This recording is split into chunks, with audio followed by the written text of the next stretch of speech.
and looks really down. On his face, there was a frown. He had a cake, but he didn't care. And although it was his birthday, he said, "Life's not fair." Thank you, Mom. "You're welcome, sweetie. Are you okay?" Yeah, I'm fine.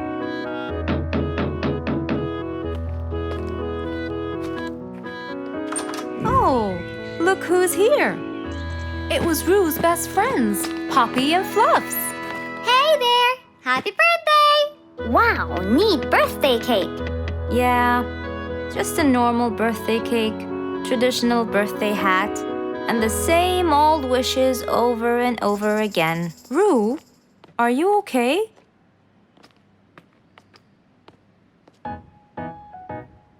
Bad timing, huh? He looks sad. I know, but the cake is still here. Oh, stop it. We have to help him feel better. It's his special day. A little bite won't hurt. Oh, sure, the cake won't hurt. But what about my fist? Fine, fine. What do you have in mind? Let's go. Where to? I know someone who can help. Mr. Fox? Duh. In an attempt to help their friend, Poppy and Fluffs went to Mr. Fox. Only he would know what to do.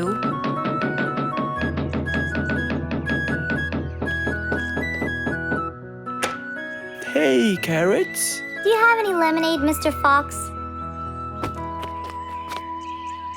I stopped apologizing for his behavior long ago. You know, Fluffs, he's just Fluffs. It's okay. Come in. Are you sure it's all right? Positive. It's always the right time. It's Rue's birthday, and he's pouting. He's bored with the same birthday routine every year. So we want to make him something different this year. Can you help us? Yeah. Unbelievable.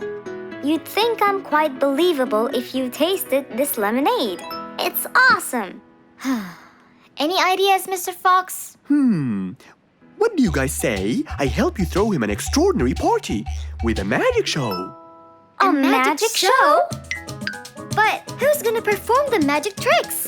You guys will. I'll teach you. This is the best idea ever. I agree. We'll also bake him a cake.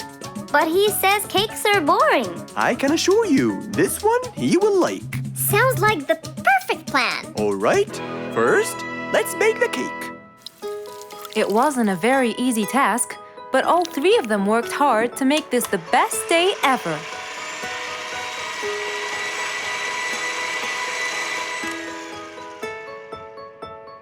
This is the coolest birthday cake ever.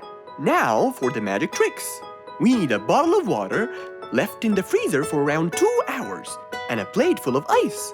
We'll also need some food coloring and soda. I'll get the color blue. I'll get the green and the yellow. And I think I'll get the red. We are all set now, I think. Not yet. What else do we need? Invisible ink. Huh? Fluffs and I will pour it over everything, including ourselves. And you, Pops, will give Rue this magic glitter. When he sprinkles it, everything will become visible. Cool. Let's go.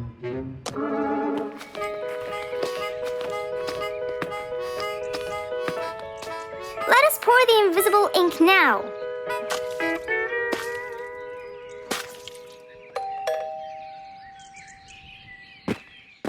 Hey, Rue. Hey, What are you doing? just sitting here, bored.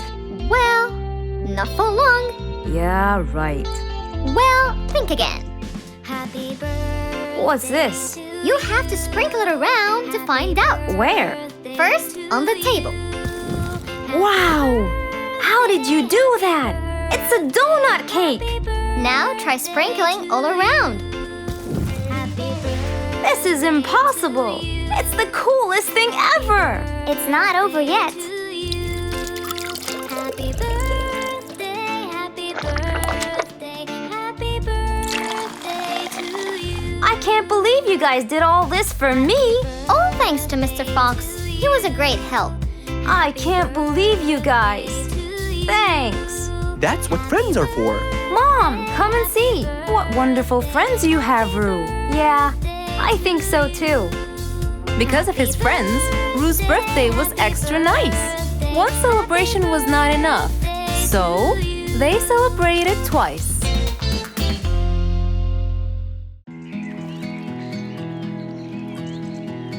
What a beautiful morning! Mr. Falcon should have been here by now. He was supposed to get me some sugar candies from the other side of the river. I can't cross that river on my own. I can't swim. I'd better go to Mr. Fox. He'll tell me what to do. And since Mr. Fox helped many more, she went to him and knocked on his door.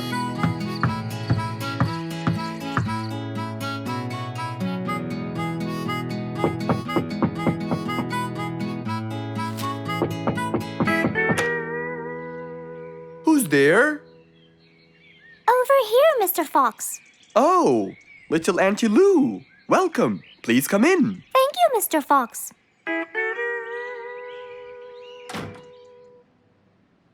What can I do for you? Mr. Fox, my problem might seem small, and I know how busy you are, but Don't worry, Auntie Lou. Whatever it is, we'll find a solution.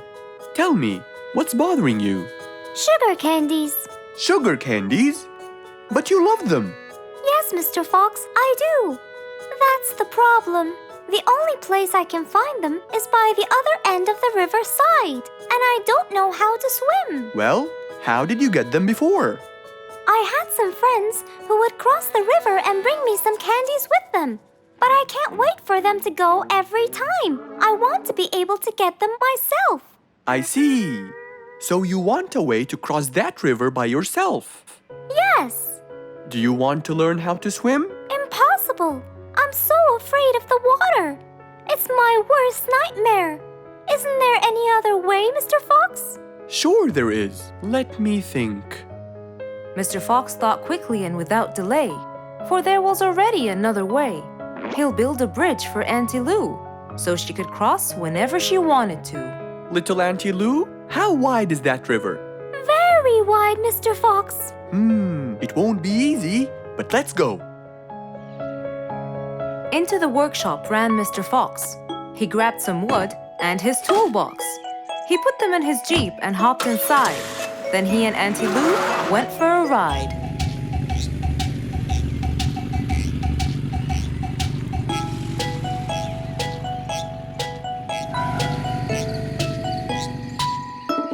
Little Auntie Lou, that's not a very wide river. But it is to me, Mr. Fox. You're only saying that because you're too big. Maybe you're right. Little Auntie Lou, let's get started.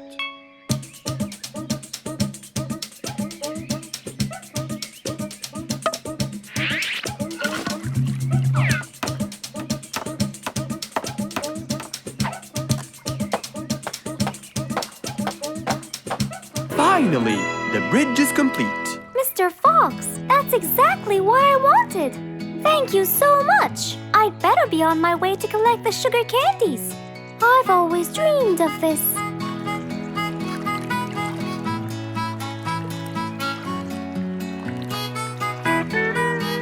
Enjoy the candy, little Auntie Lou.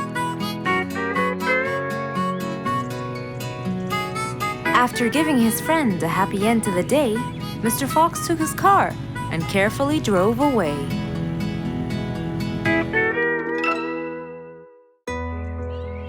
Who can you always count on?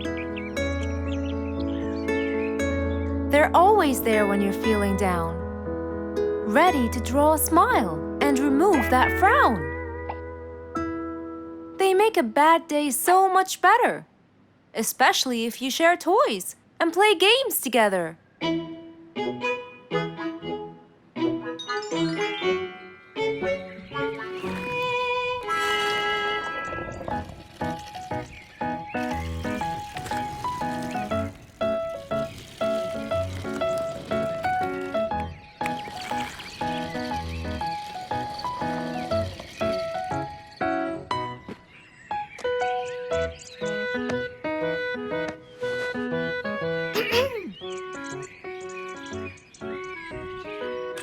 Officer Sherlock Fluffs?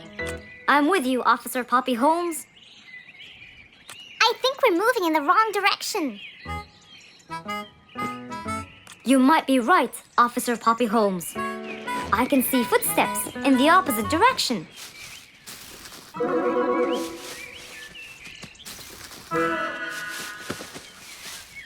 Officer Sherlock Fluffs. I think someone is after me. Run, officer, run!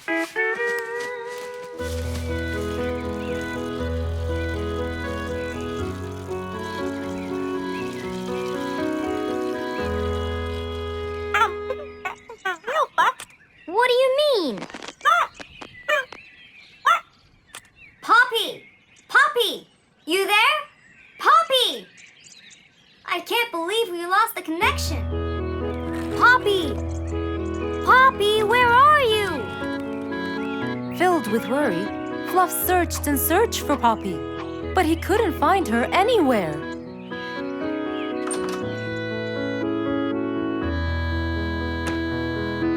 Hey there, Fluffy. What? How come you're here? I thought you'd eventually come home. What happened to your walkie-talkie? It's not working. But we just got it. I know. I was looking everywhere for you. Aw, Fluffsy, were you worried about me? Stop it. We need to fix this thing. Do you have any idea how?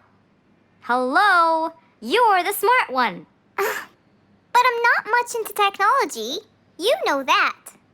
At least take a look at it. I did, before you came. I got nothing, really. Should we go over to Mr. Fox? I think we should. Let me change first.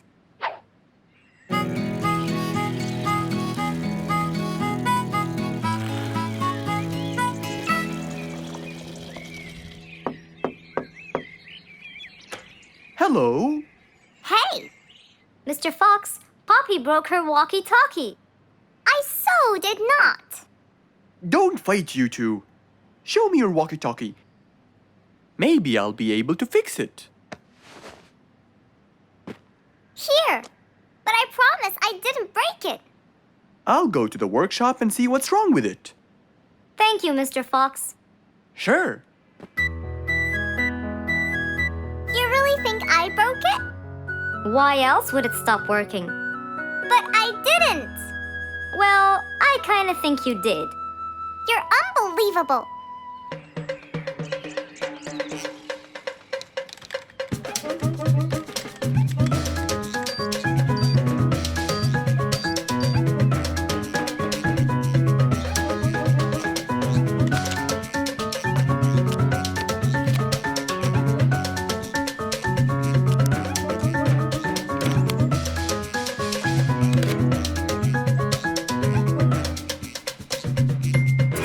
It's working just fine. I told you. Well, it wasn't before. I tried it. I know it wasn't, but now it is. See, Poppy, you did break it. And Mr. Fox fixed it. It wasn't broken, Fluffs. It just ran out of batteries. I'm sorry, Pops. Never mind. I was worried about you, though. I know. I have a wonderful brother. Brothers and sisters may fight every now and then, but at the end of the day, they're still best friends.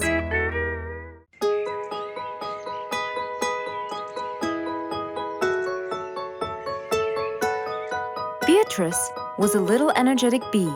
She wakes up early, eats her breakfast, and checks on her honey. Then, she goes out to collect some nectar. That smells great. I'll take some from here. Wow, that looks fresh. Here's my favorite type. And so, she went collecting all the nectar she needed, and when she was all done, she went back home. But as Beatrice came closer and closer, she could see that someone had been to the hive. Oh no! My honey! It's all gone! Who could have done this? Beatrice looked right and left, but no one was there.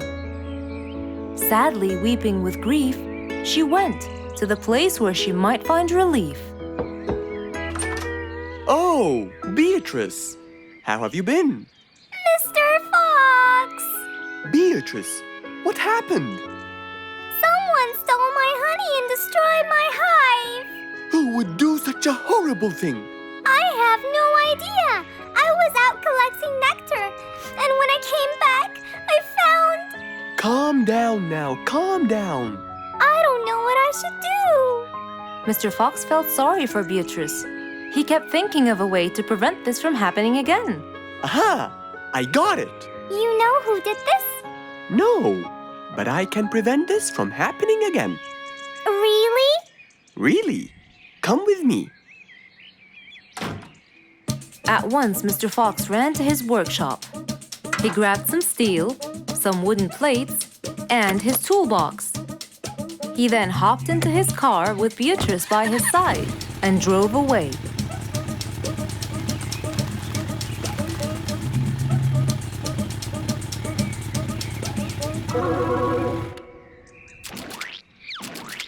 Oh, See? I told you. It's a complete disaster. you were right. But don't worry, everything will be okay now.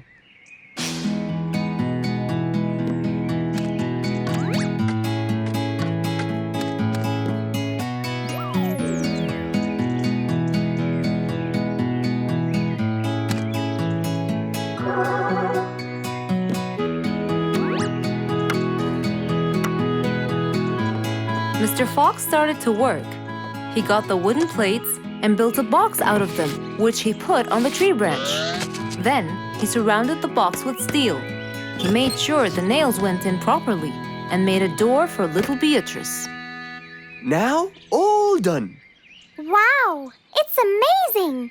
Thank you, Mr. Fox. There, take this too. And what's this? This is the key to your hive, so no one would enter without your permission. Really? Oh, I can't thank you enough. Don't worry about it, Beatrice.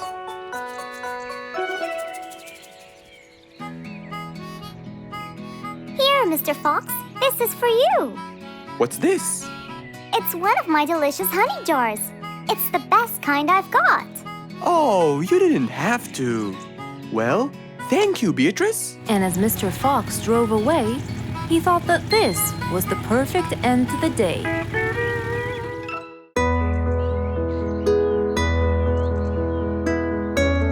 One bright sunny morning, as Mr. Fox was having his morning coffee and reading his newspaper in the balcony, his phone rang.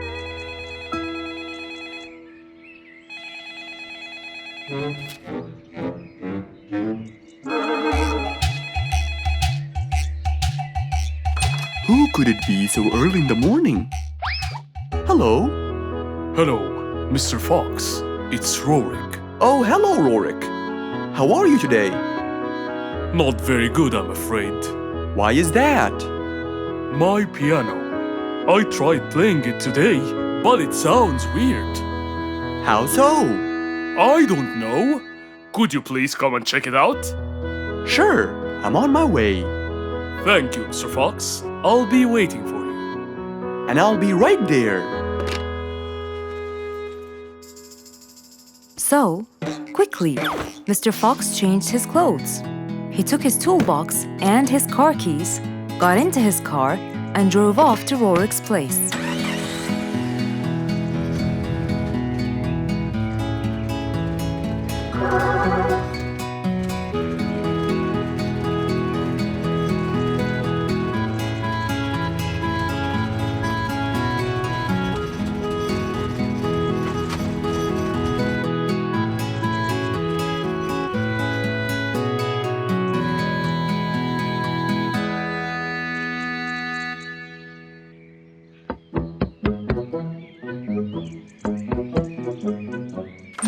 Hello, Mr. Fox. One moment, please.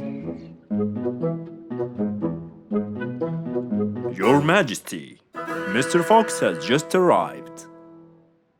Of course. Let him in. Come in, Mr. Fox. His Majesty is waiting for you. Good morning, Rorik. I came right away. Oh, you're here, Mr. Fox. Please help me with my piano. It's the only thing that comforts me. Don't worry, Rorik. I'll see what I can do. Mr. Fox started to check the piano. He tried playing a few notes. What is it, Mr. Fox?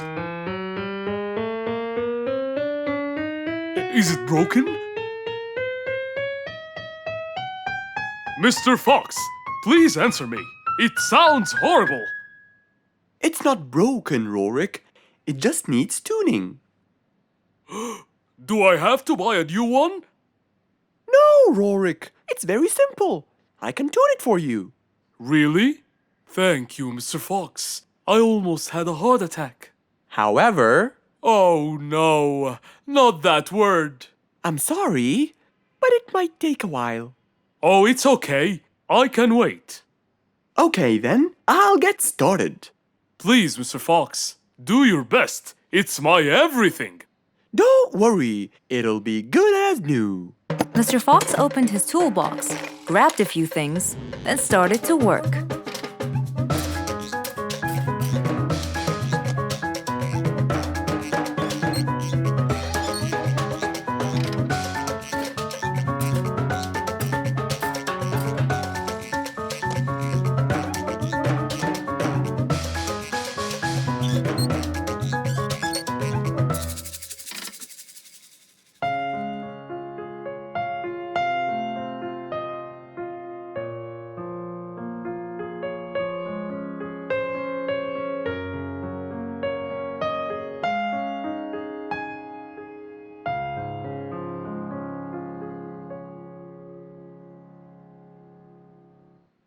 Beautiful. It sounds beautiful. Told you everything will be alright?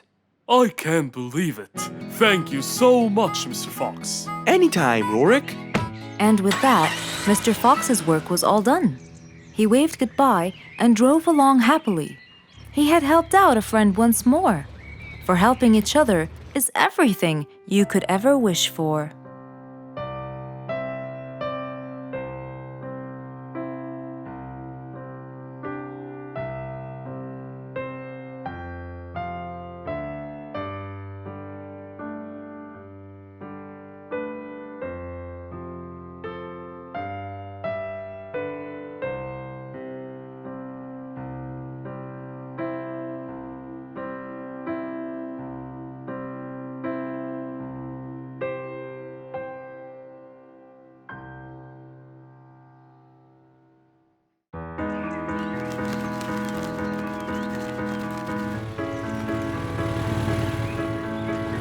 One beautiful spring morning, though tired and sleepy, Mrs. Sharpie the post owl was on her way to Alfie's house to deliver a parcel.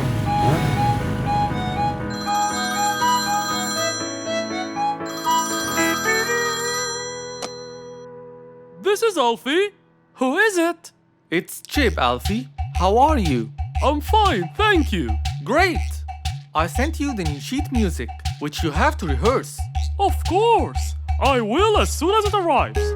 As soon as Alfie hung up the phone, he heard a knock on the door. Good morning, Mr. Alfie. I have a parcel for you from Mr. Chip. Oh, thanks, Sharpie. I better start. Alfie took the parcel and got out the sheets. And then he went off to practice. Alfie the sea elephant was relaxing on the seashore, for it was his favorite place to be. He loved playing his violin, but suddenly the strings became so thin. And as he gave it a hard play, the strings snapped, and Alfie's face turned pale gray. Huh? Oh no! Not my violin! It's my one and only hobby! What shall I do? Oh, I know! I must go to Mr. Fox! Alfie walked towards Mr. Fox's place, hoping that he could help and solve his case.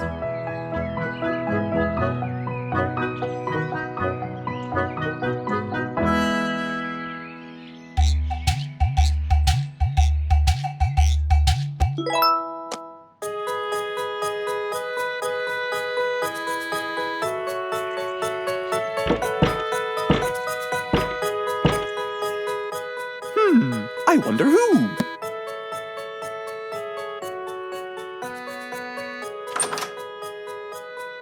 Alfie, our star musician. Welcome. Come on in. Thank you, Mr. Fox. Have a seat. Would you like some lemonade? Yes, please, Mr. Fox.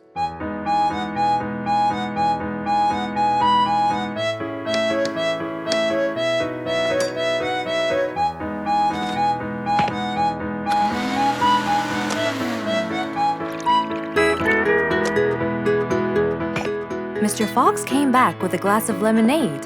He gave it to Alfie, then he noticed his violin. Oh, what happened to your violin?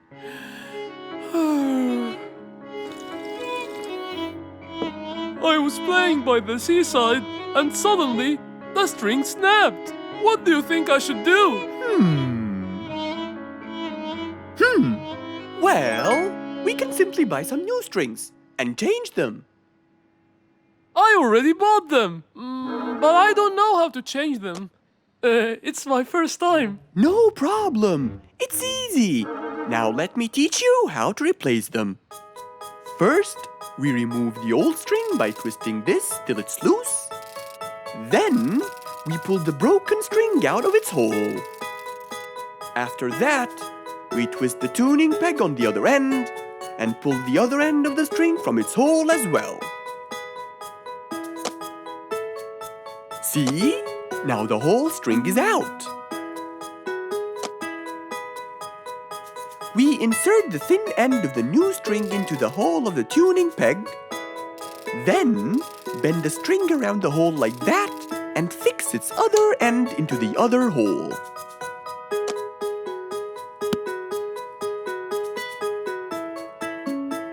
And there's the other string as well. Finally! Go ahead and play it. Okay.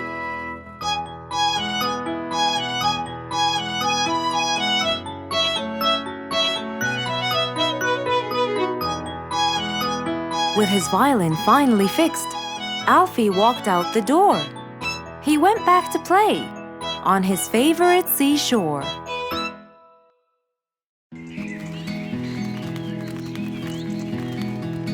It was a beautiful sunny day.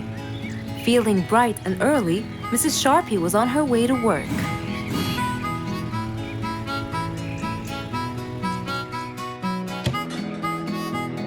Good morning, Sharpie. Good morning, Emma. You're looking good today, Sharpie. Thank you.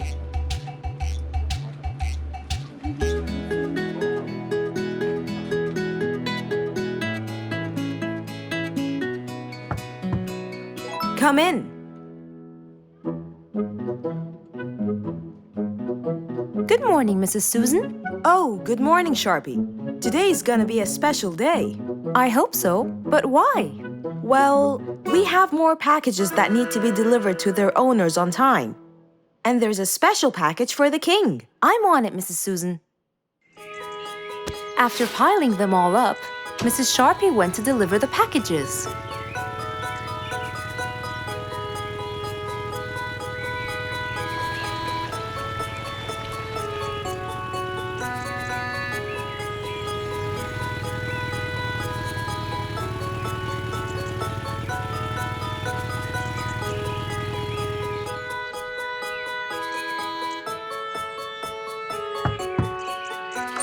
Here's your package.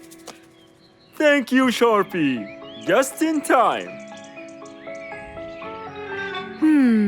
Looks like delivering the next one is gonna take some time.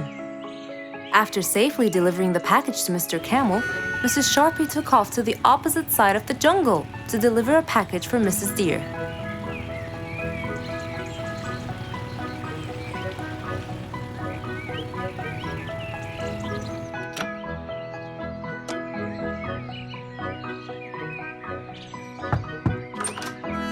Here's your package.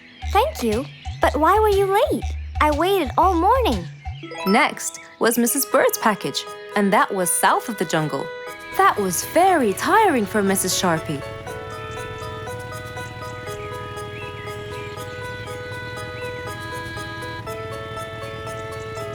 Mrs. Bird! Mrs. Bird! Here's your package. I thought you weren't coming. Thanks anyway. Next was Spike the dragon.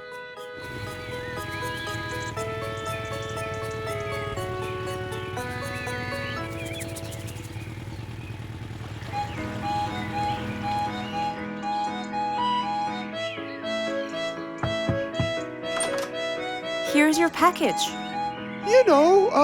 I never thought you'd be late. Oh no! It's the last package I'm delivering today. I hope the king is not too upset that I'm late. Worried and a little scared, Mrs. Sharpie took off to deliver the last package. She was already late as it is. The last package was intended for the king, and after being all over the jungle, will she be able to make it in time? Here you go, Mr. Timber. This package is for the king. Thank you, Sharpie. But the king was worried and a bit upset. Why? Well, he had to wait all day for this package. You're not usually late, Sharpie. He was very upset. My sincerest apologies. I'll be more careful next time. Mrs. Sharpie was very tired and really upset. Having to deliver packages all over the jungle was no minor task. So, she decided to go to Mr. Fox and ask for his help.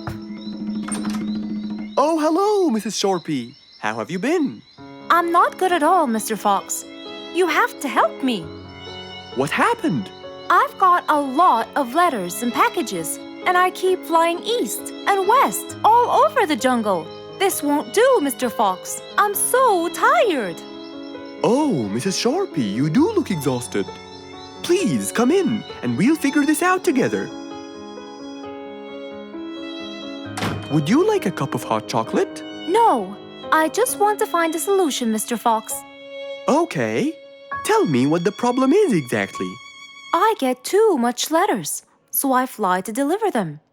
I find that the first letter should be delivered to the western part of the jungle, so I fly and deliver it, just to find that the next one is in the eastern part of the jungle. And when I fly and deliver it there, I find that the one after it is in the north. And after that, it's west again, and it's all driving me crazy. Calm down, Mrs. Sharpie. There must be a solution to all of this. That's why I came to you. I kept thinking and thinking, but they come in packages, and I must deliver them all in one day. So how can I do that? Don't worry, Mrs. Sharpie. We'll sort this out. Sort? Sort! That's it! Why don't you sort them out from the very beginning, Mrs. Sharpie? What do you mean by sorting them out? I mean, first, you should read the addresses and sort all the letters that should be delivered north together, and those that should be delivered east together, and so on. And then I'd finish all the north letters together, and the east, and then the south, and then the west, right? Precisely. That's a great idea, Mr. Fox. Thank you so much. Wait, where are you going? I have letters to sort out. Thank you, Mr. Fox. Glad I was able to help you, Mrs. Sharpie. Goodbye.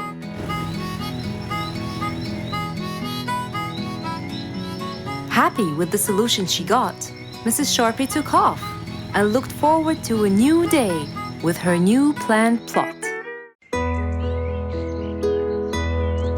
It was a bright early spring morning. Still feeling a little sleepy, Mr. Fox opened his eyes and got out of bed.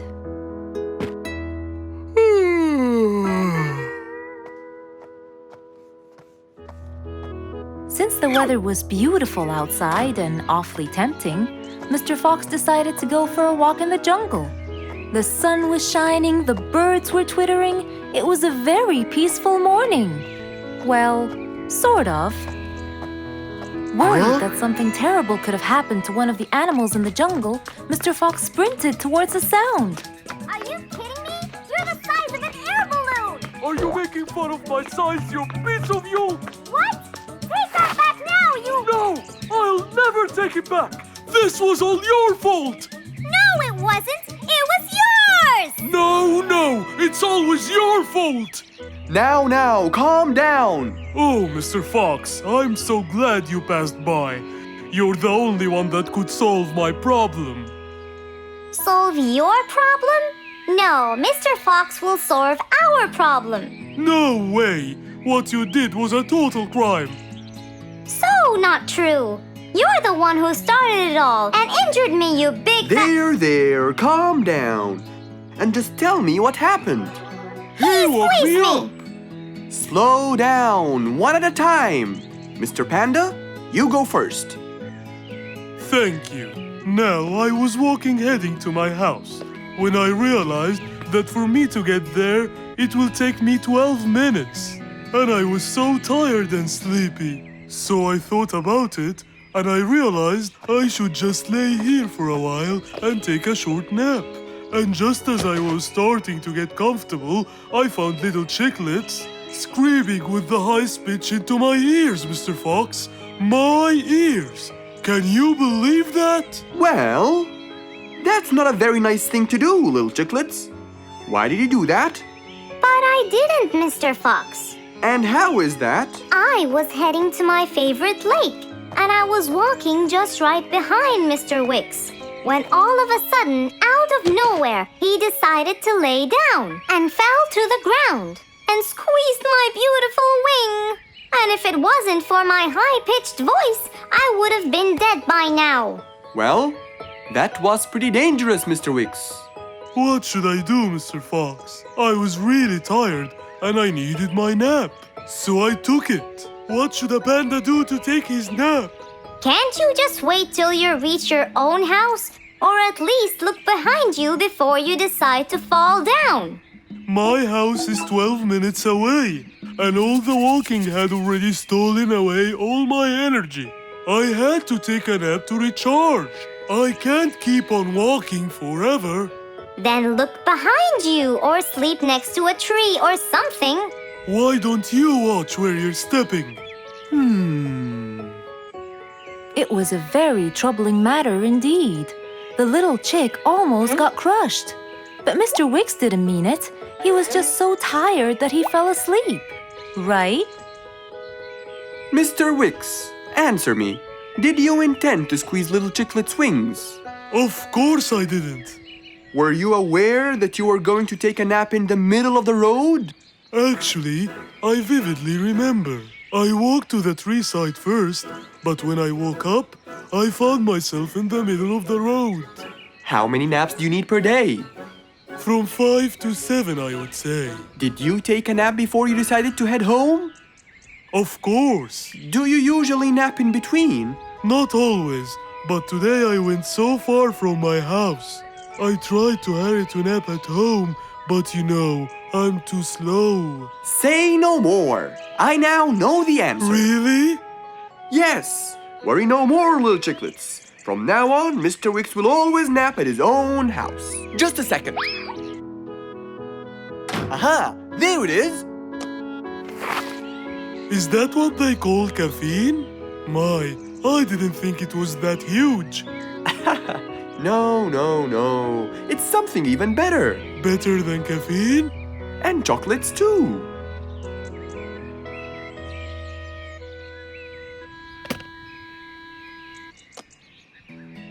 Wow! Rollerblades! So you'll be able to move fast and reach your house as fast as you can. Oh, can I try it now? Sure you can. Wow! Whee! Yahoo! Thank you, Mr. Fox. Anytime you need me, I'll be there. It was a bright sunny day. Mr. Fox had had his breakfast and was now out doing his morning exercises. It was then when he saw Woody, who was passing by. Ah, Woody, how are you? Haven't seen you in a while. I really missed you. I'm fine, Mr. Fox. I really missed you. I hope you're doing great. Why does he look so sad? I hope nothing bad has happened. You look a bit down, Woody. Is everything all right? Are you okay? Oh, Mr. Fox, I really need your help with an urgent matter. Don't you worry, my friend. Big or small, every problem has a solution. I assure you, everything will be all right. Oh, I know, Mr. Fox. I can always count on you. Let's go inside. I'll get you something to drink, and then we can sit down and you can tell me all about your problem. Let's go. Woody followed Mr. Fox to his house. There, Mr. Fox prepared something special for Woody to help make him feel better.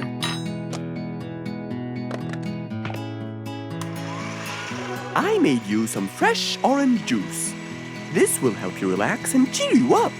Oh, you're very generous. I love orange juice. Thank you.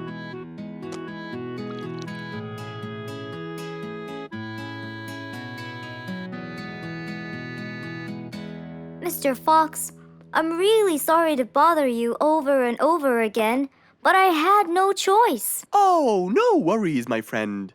You know, Mr. Fox, I'm the jungle carpenter. My business has been growing recently, and now I have many customers. Yes, you're a hard worker. You deserve it. I used to build boats for fishermen. I got famous for my skills, especially after I built Nate the fisherman the boat of his dreams. He went and told everyone in the jungle about it. They overwhelmed me with requests. That's fantastic. I'm really glad to hear that.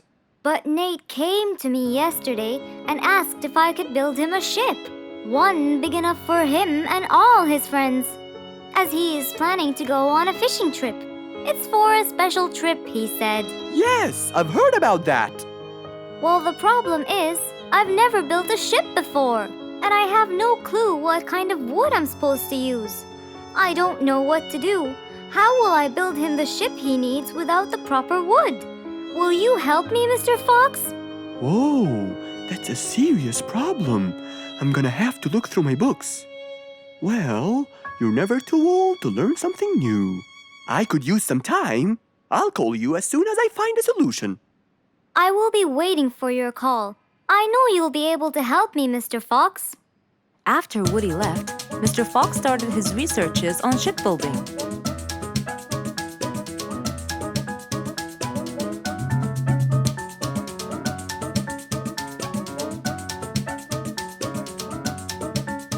After hours and hours of hard work, he finally got it. Yes! I've got it! But what did he get? We'll find out in the next episode. An autumn windy day. It was Jumbo's birthday. He was dancing and playing with his friends, hoping this day would never end.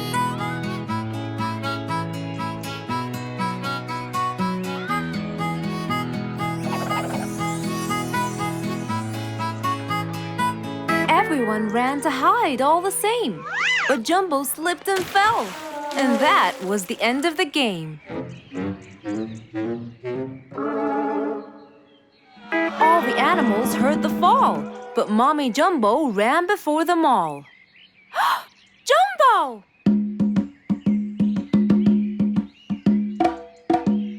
Oh, Jumbo. Combo, you have to take him to Mr. Fox immediately.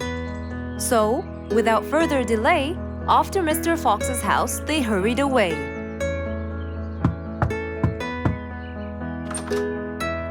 Hey, Mrs. Combo, what's wrong? Help me, Mr. Fox. Jumbo is ill. Oh, please, come in.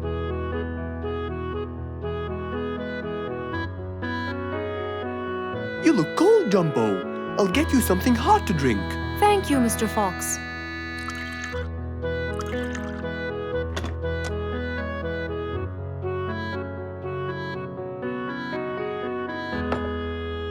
We were celebrating Jumbo's birthday. Oh, happy birthday, Jumbo. Thank you, Mr. Fox. But as he was playing with his friends, he slipped and fell into the pond. He started shivering and sneezing. I feared he might be sick, so I thought I should bring him to you, just in case. Well, why don't you lie down, Jumbo, and let's take your temperature. Open your mouth. Say, ah. Ah. Fever, stuffy nose, red dots all over his trunk. It's definitely sniffles. Oh my, sniffles? Don't worry, Mrs. Combo. It's just a sniffles fever. It will go away. All you need, champ, is some rest and just one pill of antidote. And when you're better, you can go back to play with your friends. Thank you, Mr. Fox. After thanking Mr. Fox, Mrs. Combo took Jumbo back home to let him rest.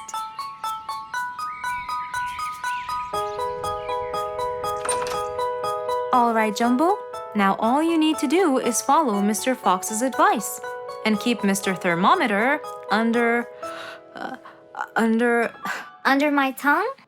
To find out if I'm all better so I can go outside and play with my friends? But first, you gotta... Keep my thermometer in my mouth? Right, son. You can count on me. Now, you'll stay put and... Oh, sorry. Call me when it beeps.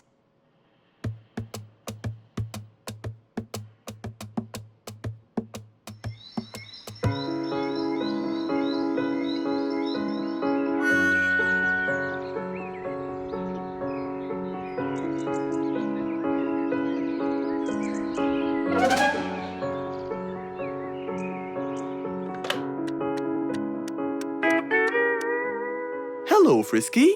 How are you? Hi, Mr. Fox. Roo and I were playing and I'm about to win. Listen, Frisky, I'm going to visit Jumbo now and check on him. I'm sure he'd be really happy if you and Roo come with me. What do you think?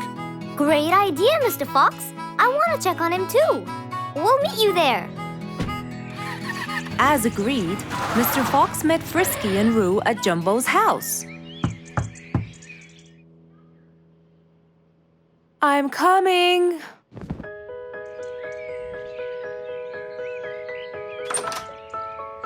Hello, Mrs. Combo. We came to check on Jumbo. I hope he's feeling better now. Why, yes, Mr. Fox. Come in, everyone. Hey, Jumbo! I came to check on you. And I brought your friends along too. Are you feeling better now? Hi, Mr. Fox. Hi, guys. Hey, Jumbo. How are you feeling? Well, I feel better, but... Well, we need to take your temperature one more time, Jumbo. Is it time? It's time, all right? What does it say? Well, let's see. Your temperature is, oh. Your temperature is just fine and dandy, Jumbo. You're not sick anymore. You are A-OK. Yes! Now we can go outside and play. But first, I need to tell Mom. Mom? Mom? Where could she be? She's not in the kitchen. Mom! She's not in the living room. I wonder where she is. I'm here, in the bedroom. Mom? Are you okay? I think I might have caught a case of sniffles too. Don't worry, dear. I'll be fine.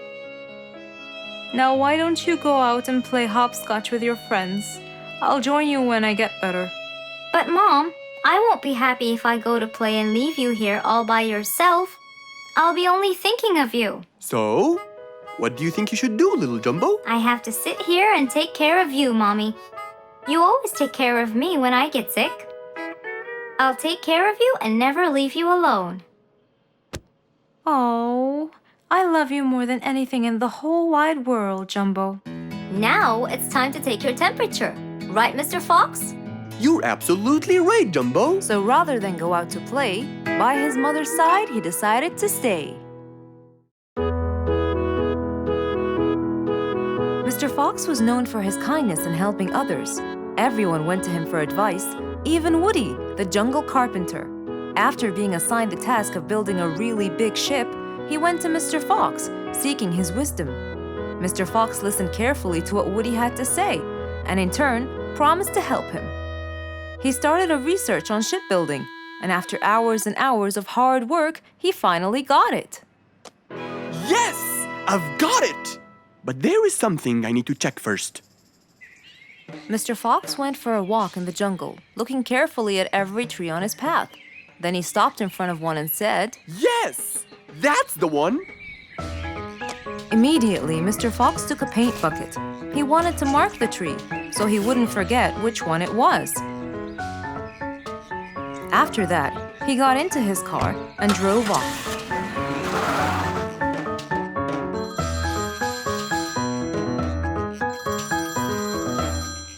When he got home, he called Woody to tell him that he had found the perfect solution to his problem. It only took a few minutes before... Oh, Woody, right on time. Come on, Mr. Fox, tell me. Okie dokie, come in. I finally figured it out. I never doubted you, Mr. Fox. I was sure you'd be the one to help me find an answer to my problem. Oh, don't mention it. Here you go. These are blueprints. They're guidelines that will help you learn how to build a ship easily. Woody started reading the blueprints thoroughly. He knew most of what was written in it, so he looked up and said, It's a lot easier than I thought. Thank you so much, Mr. Fox.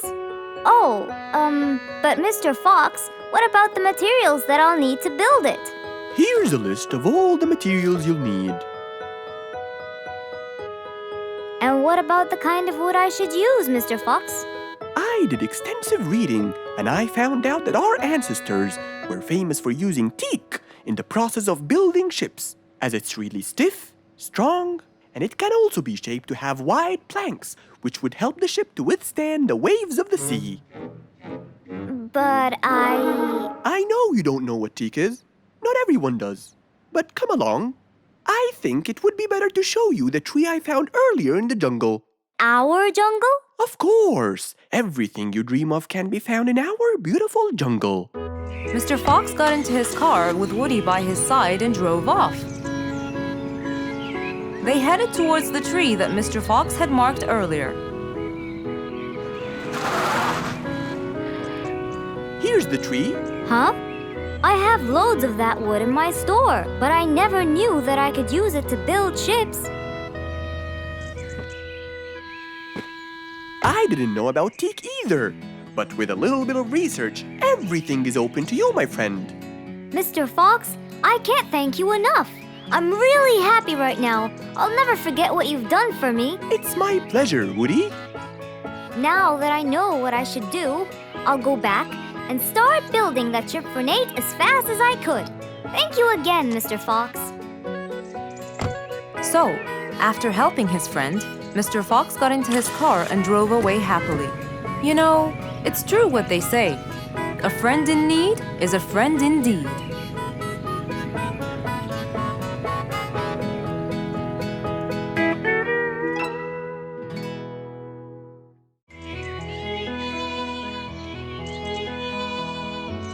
It was a very fine day, in the beautiful month of May. Mr. Fox decided to go for a walk. So, without further delay, he was on his way.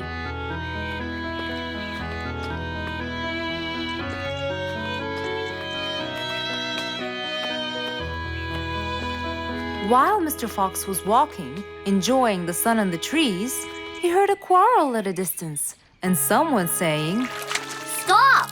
Please!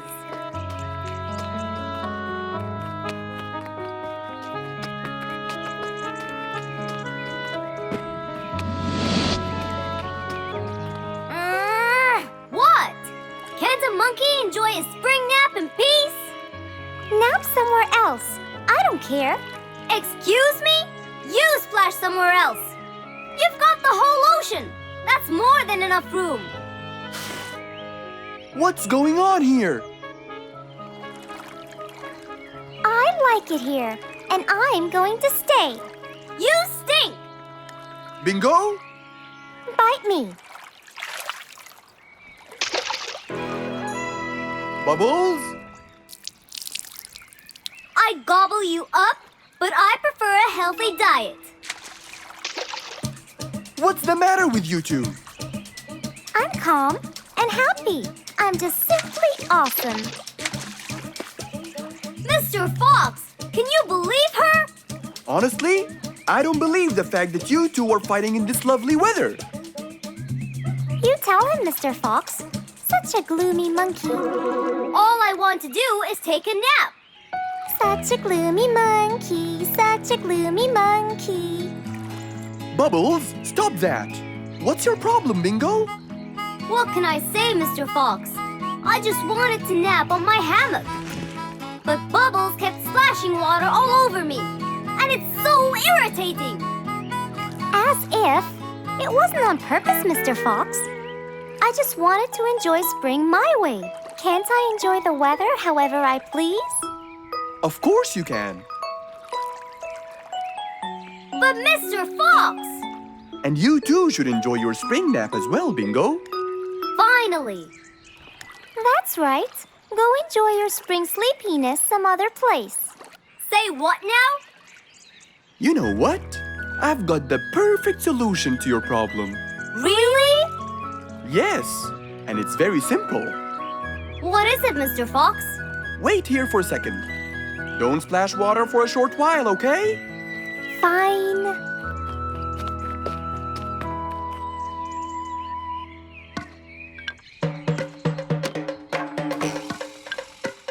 The hammock was very close to the lake. That's why Bingo got water all over him every time Bubbles splashed. But Mr. Fox wasn't gonna let them fight. He had the perfect solution for both their plights. What are you doing, Mr. Fox? Wait and see for yourself.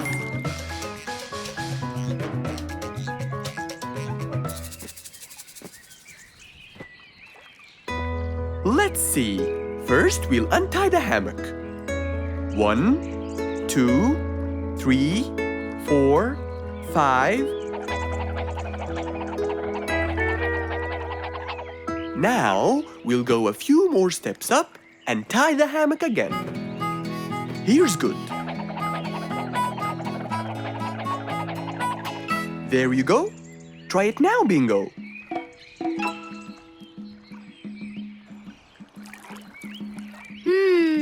Very comfortable, Mr. Fox. I love it. And the air up here makes me sleepier. Bubbles, give me your biggest splash. Whoa! Ha ha ha ha ha. Whoops. Sorry, Mr. Fox. Don't worry about it. I feel fresh. Mr. Fox's work was done. First there was trouble, now there was none. For there was indeed no better deed than rushing to help a friend in need.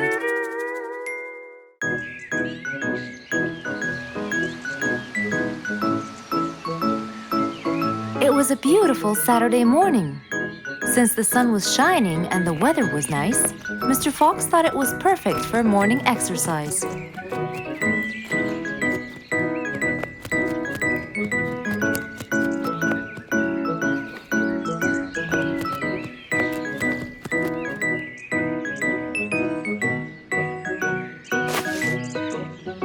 Ah, Piggy, how are you? Haven't seen you in a while. I really missed you. I'm fine, Mr. Fox. I really missed you too. I hope you're doing great. Why does he look so sad? I hope nothing bad has happened. You look a bit down, Piggy. Is everything all right? Are you okay? Oh, Mr. Fox, I really need your help with an urgent matter. Don't you worry, my friend. Big or small, every problem has a solution. I assure you, everything will be all right. Oh, I know, Mr. Fox. I can always count on you. Let's go to my house. I'll get you something to drink, and then we can sit down and you can tell me all about your problem. Let's go. With that said, both of them headed off to Mr. Fox's house. So, Piggy, tell me what's the problem? I keep trying to grow a plant in my garden, but it keeps dying. Do you give the plant enough water? Yes, every day. Well, how about the sun? Do you keep it in an open, sunny area? Yes, I do. I plant it in my garden. Looks like I'll have to come with you to find out what the problem is. Wait here for a moment, please. So, without further delay, Mr. Fox changed his clothes and got ready. Then, They both got into the car and drove off to Piggy's house.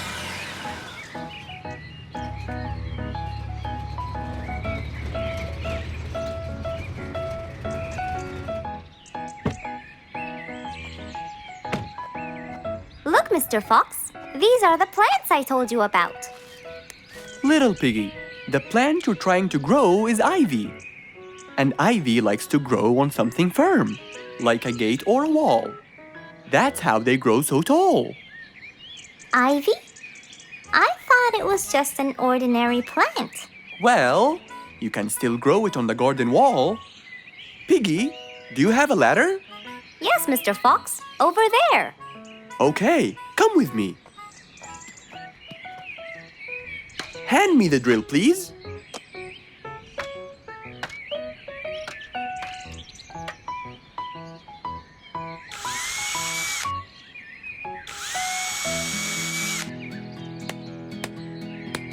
After drilling the holes and hammering the nails, Mr. Fox hung the ivy plant all across the wall.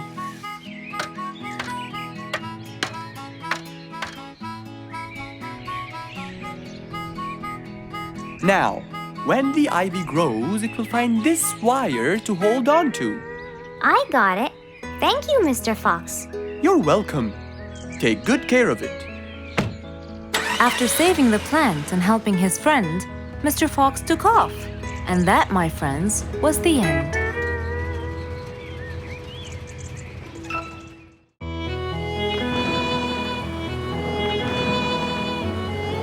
One day, the mighty eagle flew to his nest.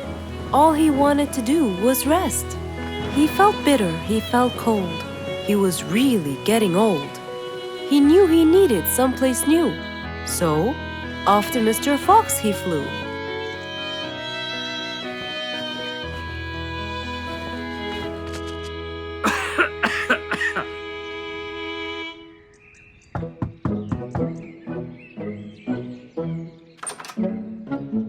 Oh, hello, Mr. Eagle.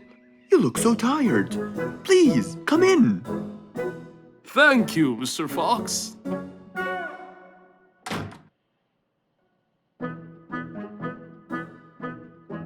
Now tell me, how may I help you? Mr. Fox, I spent years in prosperity and glory, but I'm old now and tired. I can't live out there alone in that cold weather. Where do you live, Mr. Eagle? By the mountain top. I see. The wind is strong there. I bet you catch a flu every now and then. Well, I didn't used to, but that's all in the past. Now I'm old and weary. I'm not what I used to be. Plus I get so lonely up there. There is no one around to talk to, and no one to help me get better if I get sick. Why don't you come and live with us in the jungle? I looked around, but I couldn't find the right place for my huge nest. I'm too old to build a new one, and I can't really stay in someone's home. Mr. Fox kept thinking for a while. What could he do to help his dear old friend?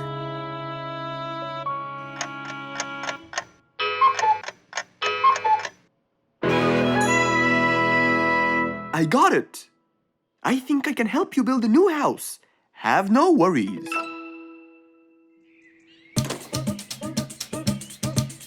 Mr. Fox quickly grabbed his toolbox and hopped into his car. He drove through the jungle while Mr. Eagle flew above him. He stopped in front of a tree that looked both old and firm, right in the middle of the jungle. Lots of animals and birds lived around here. What a beautiful place, Mr. Fox. Wait till you see what I have in mind for you. Mr. Fox started to work.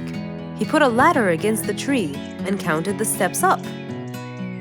1, 2, 3, 4, 5, 6, 7, 8, 9, and 10.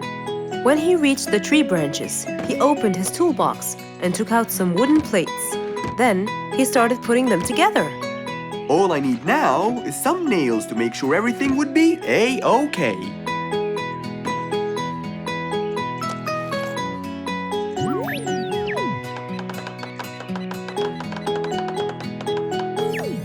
We're almost done, Mr. Eagle. Can't wait to see what it will look like, Mr. Fox. Oh my! What a wonderful treehouse! And it's all yours, Mr. Eagle. My own home. I can't believe it. Thank you so much, Mr. Fox. You're most welcome. As Mr. Eagle got inside his new house and closed the door, he felt a happiness like never before. He knew Mr. Fox's idea was truly the best, for there was comfort, there was warmth. He felt really blessed.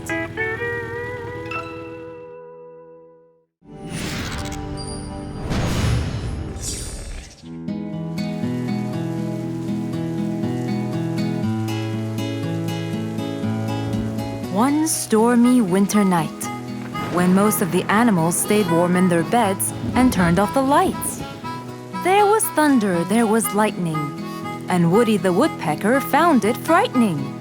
He knew he was in trouble, for his house will soon become rubble. Oh no! What am I going to do? I better go to Mr. Fox before things get worse. With a nice cup of hot chocolate, Mr. Fox continued reading his book when the doorbell rang. It was winter. No one would walk in the rain unless they had a complaint. Woody, what are you doing walking around in such cold weather? Hurry, come in.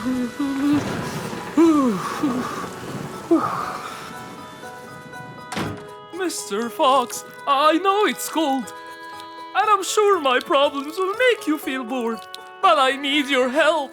Of course. Don't worry. Have a seat, Woody, and I'll get you a hot drink. It must have been terrible to go out in that storm. Okay, thank you, Mr. Fox. So, what exactly is your problem? My roof, it gets ruined by the rain. Oh, I keep fixing it every now and then, but now, every winter is a nightmare. here you go, Woody. Thank you, Mr. Fox. So tell me, what happened to your roof? The rain makes it damp. Sometimes I fear it gets too damp. It might fall. Oh, you're right. That's a serious problem. Well, will you help me? Mr. Fox knew he couldn't stop the rain, but he couldn't let Woody's efforts be in vain. There had to be another way. I have an idea. We need to guide the water off your roof. But how can we do that? Well, we need to visit the jungle shop. But first, we'll wait for the storm to pass.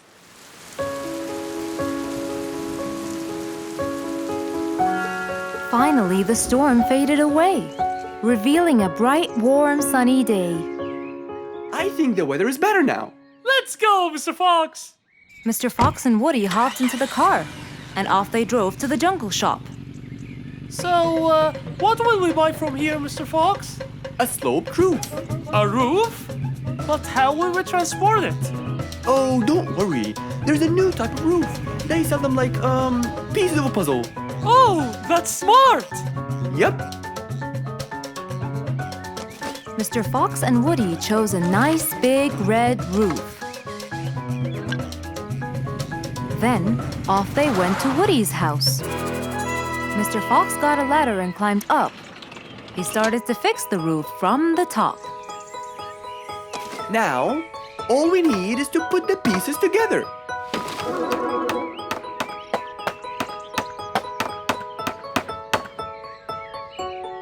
All done.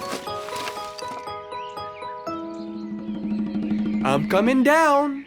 Wow, it looks great!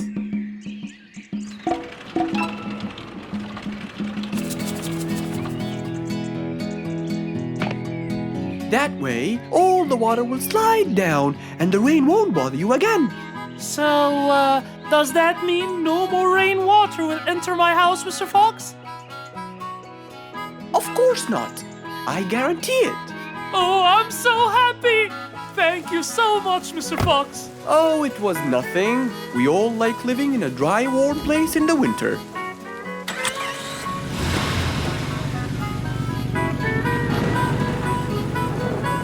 Woody thanked Mr. Fox, for now he could enjoy the warmth and comfort of his house. Rose stood in front of her painting stand, holding a few colors in her hand. But things weren't going as she planned. I think I should just paint the pig blue. No, wait. Maybe this will do. Maybe I should just take some of the pink color on my feathers.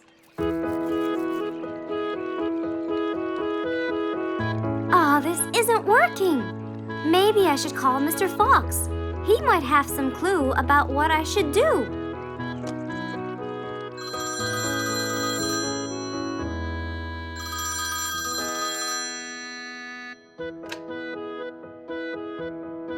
Hello. Hello, Mr. Fox. It's me, Rose.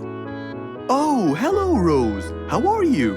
I'm fine, Mr. Fox, but I do need your help with something. Do you think you could come and meet me? I'm at my usual painting place. Sure, I'll be right there. So, without a moment to lose, Mr. Fox got ready, got into his car, and drove off to where Rose was painting.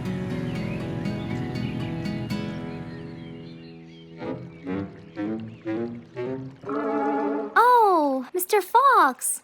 I'm sure glad you're here. I tried everything, but nothing seems to work. What are you trying to do, Rose? I was just trying to get some pink paint, Mr. Fox. I'm not sure that this is the right way to do it, Rose. Well, what should I do? Do you have an empty color palette? Of course. So, what colors do you need? I have red, blue, yellow, black, and white.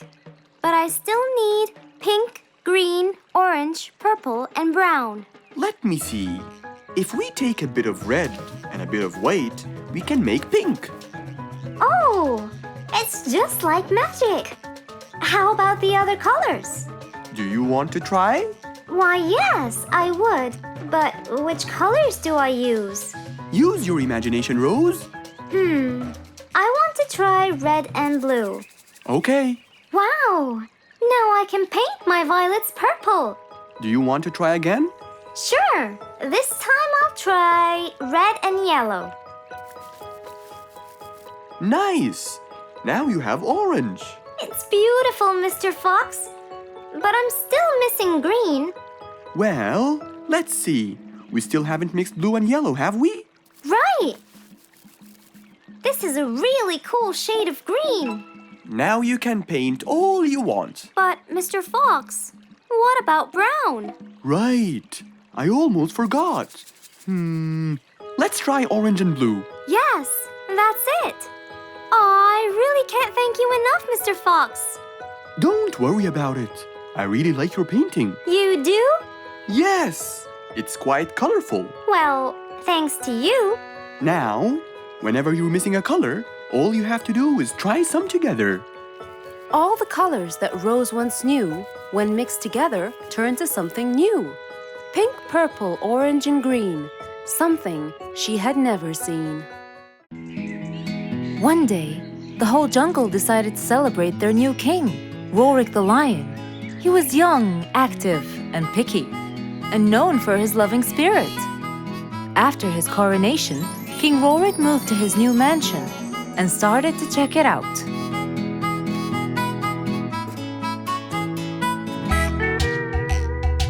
Great, and that's my throne, right? Exactly, Your Honor. Well, I'd better check it out. Yes, please do.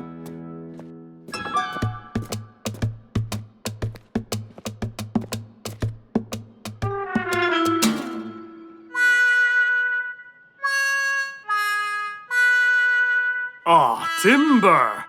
That's too uncomfortable. But Your Honor, it was made especially for you. Not good enough. With a sad look on his face, Timber went to call Mr. Fox and ask him for help. Meanwhile, Mr. Fox had just finished his morning exercises and was heading back home.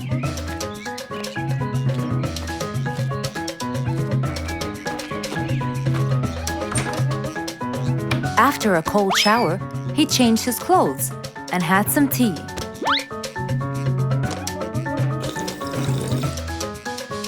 Then, he quickly read about the king's coronation in the newspaper.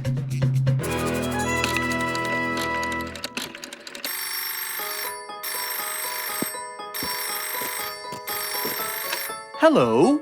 Hello, Mr. Fox. Can you please, Hello, Mr. Fox. This is Rorik. Oh, hello, Your Highness. How may I help you? I need you to come immediately. There is a huge problem, and I'm pretty sure that you're the only one who can help. I'll be right there. So, Mr. Fox quickly took his keys, hopped into his car, and drove towards the king's manor.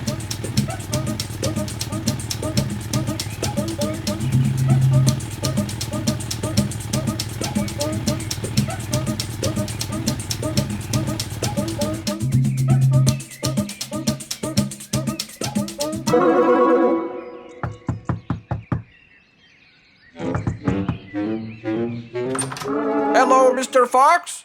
One moment, please. Your Majesty, Mr. Fox has just arrived outside requesting an audience. Of course. Let him in.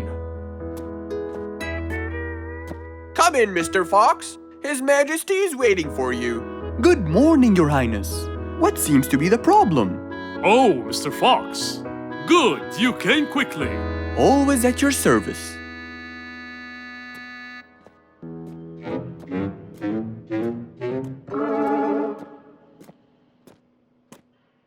Well, I was at my coronation, and I thought I would check out my throne. But unfortunately, I felt too uncomfortable. Can you believe that I'm gonna rule the jungle on an uncomfortable throne? But I hear it was carved out with the best kind of stone. But it still hurts my back. Oh my! Anyway, I've decided to design my own throne. What a great idea! But I need your help to make it as soon as possible. It will be my pleasure, Your Highness.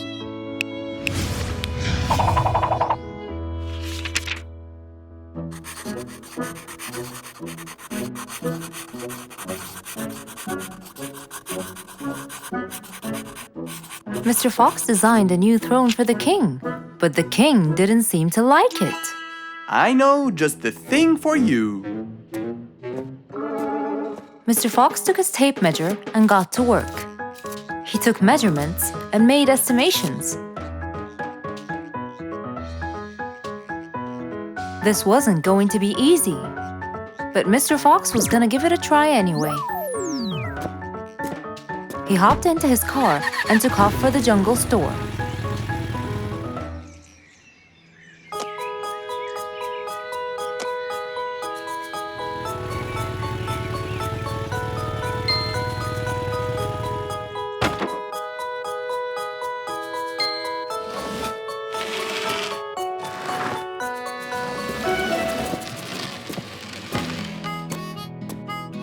All done.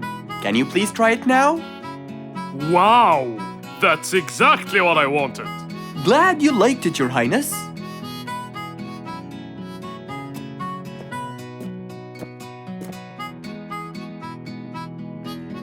And there you have it, the new King of the Jungle.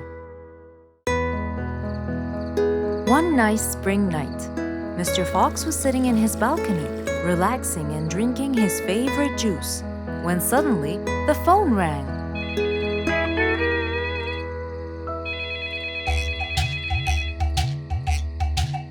He wondered who would be calling him this time of night.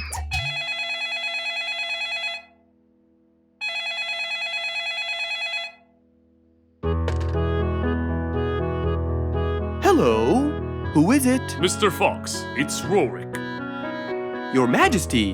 How may I help you? Well, Mr. Fox, I'd like you to come to my house early in the morning to discuss something urgent. Of course. I'll be there. After he hung up the phone, Mr. Fox went to sleep. He was supposed to wake up early. He wouldn't want to miss his appointment with the king.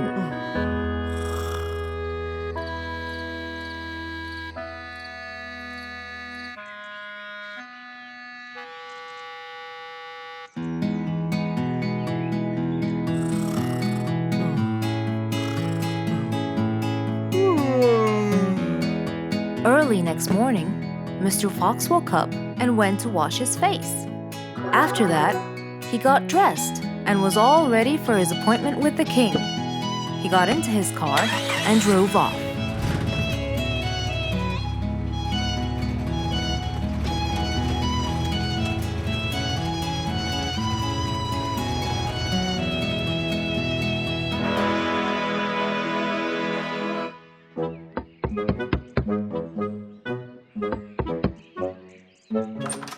Hello, Mr. Fox. One moment, please. Your Majesty, Mr. Fox has just arrived. May he come in? Of course. Let him in. Come in, Mr. Fox. His Majesty is waiting for you. Good morning, Your Majesty. Hope I'm not late. No. You're always on time. How are you, Mr. Fox? I'm fine. And how's our little Frisky? He's fine. A little mischief every now and then. You can never get him to stay in one place. But thanks to your bracelet, we can always find him. Saved us a lot of trouble. It's my pleasure. So tell me about this urgent matter. As you know, our jungle's population has been increasing lately. Indeed. Our population has increased. Yes, but it's getting harder to summon them all to the meeting every time. That's why I called you, Mr. Fox. I need you to figure out a way for me to reach all the animals at the same time. Let me see. I need to think this through. That's okay, Mr. Fox. But please, don't take too much time. Don't you worry, Your Majesty. I will find a solution by tomorrow. As Mr. Fox got into his car to get back home, he thought all the while about the king's request. How could he help the king with his problem? With everything else Mr. Fox has faced, this might be a slightly bigger challenge for him.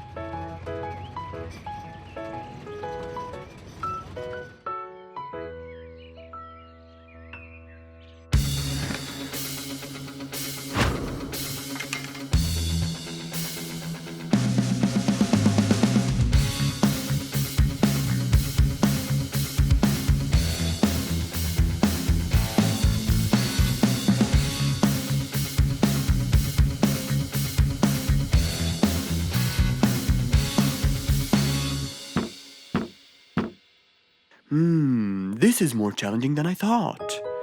Maybe a short break will help. Mr. Fox went back to his house and sat on his sofa. Since he can't think anymore about the king's request, he thought it would be great just to relax and watch his favorite TV show. Everything was peaceful and quiet. But then suddenly, I got it! Mr. Fox rushed back to his workshop. He quickly designed a new device. He carried the new device to his car, and off he went to King Rorik's place.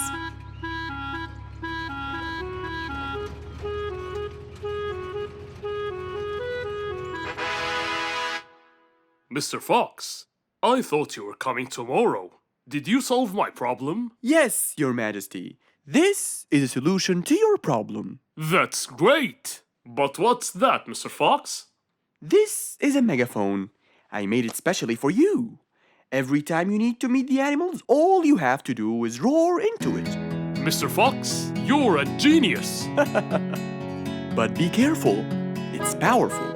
So make sure that no one is around you when you use it. Of course. I can't thank you enough, Mr. Fox. You're a great asset to all of us. It's my pleasure, Your Majesty.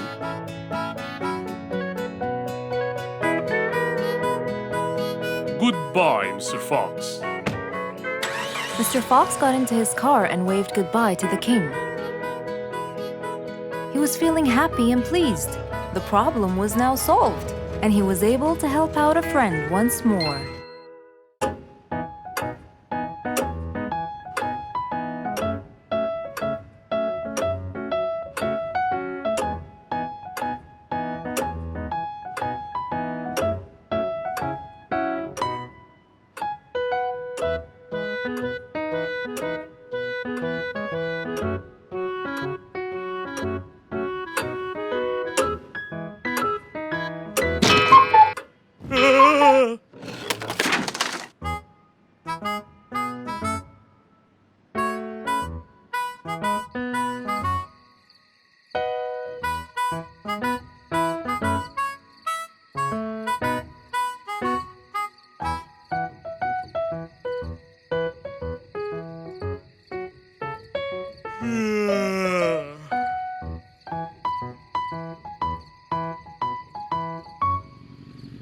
It was past midnight. Mr. Sleeperson Koala was on his way home from work. The streets were empty and quiet. He was falling asleep. He tried really hard to keep his eyes open, when suddenly the car stopped for no reason. And Mr. Sleeperson didn't wake up, as if it was the hibernation season.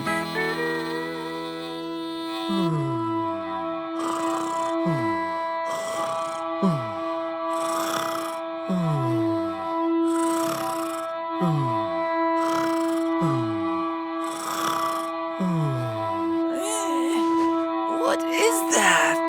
Mr. Sleeperson fell asleep on his driving wheel. The horn was too noisy for Mr. Fox to bear. He tried to block the sound out, but it was no use. He pulled his cap over his head, put earmuffs, but it was all in vain. He couldn't bear that horrible sound any longer. What a horrible sound! Who could it be this late at night? Oh no! Mr. Sleeperson! It's you again! What brought him here this time of night? And he slept on the driving wheel! Excuse me! Huh?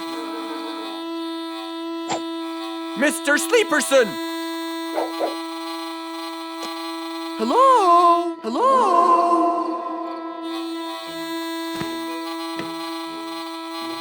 Oh, that's enough!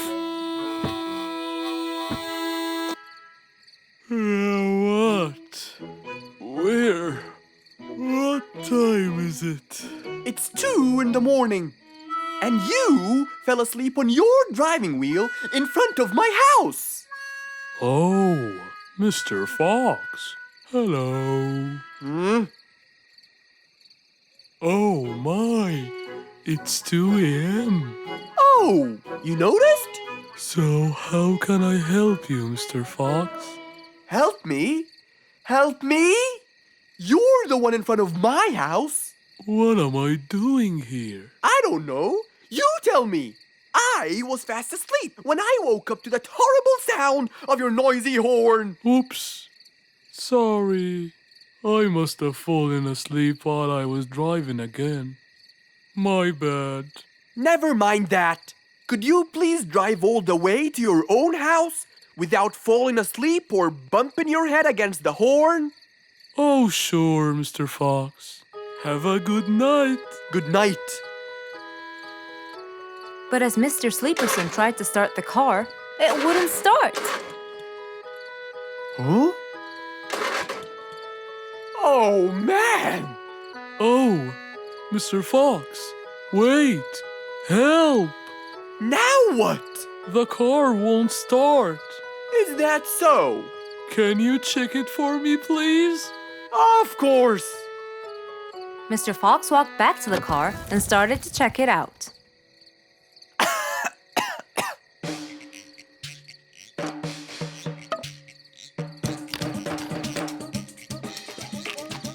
Everything seemed fine.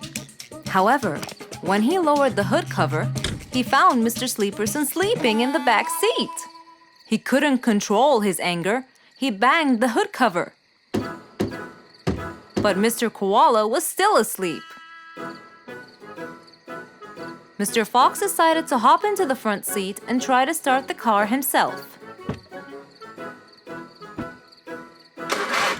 Huh? Mr. Sleeperson! Your car is out of fuel! Who? Where? Your car is out of fuel! No way! Oh, What will we do now? you have to fill the tank! Okay.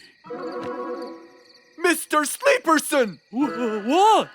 Wake up! I'll fill your tank for you. I have some fuel in my house. Oh, that would be great.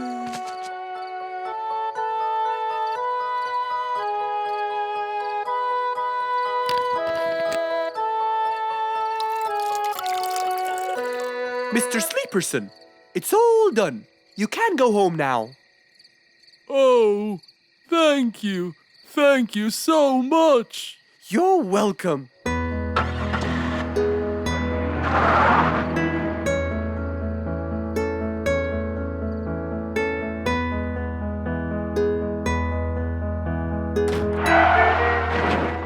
Oh, not again!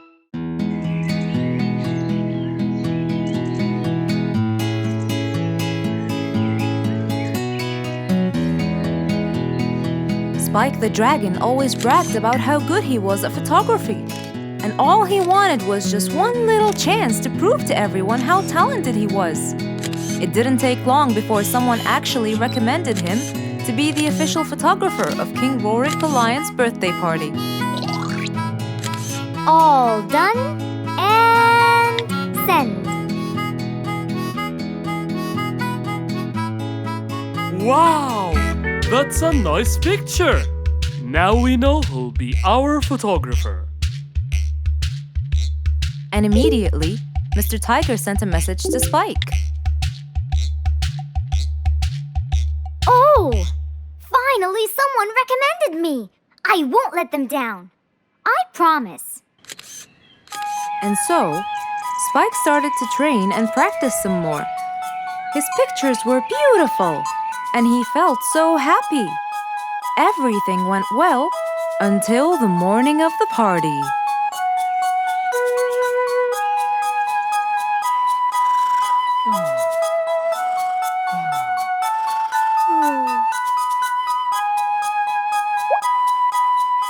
Oh, today's the day.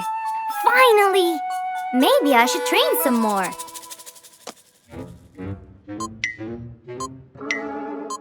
Huh? Oh no! What have I done? While Spike was testing his camera, he pressed on something that changed his camera settings. Now all his pictures turned to white. Spike tried to change it back. He cleaned his lens and checked his filters, but all was in vain. What will I do? Oh, what will I do? I must go to Mr. Fox at once. Feeling so worried and sad, and with no clue what to do, Spike held his camera and flew off to Mr. Fox.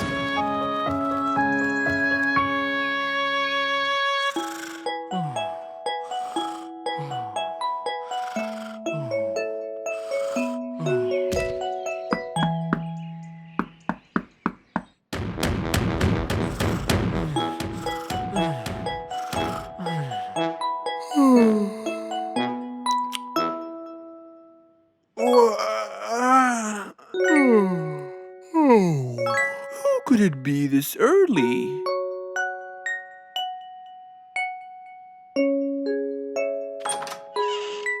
Oh, Spike, it's you.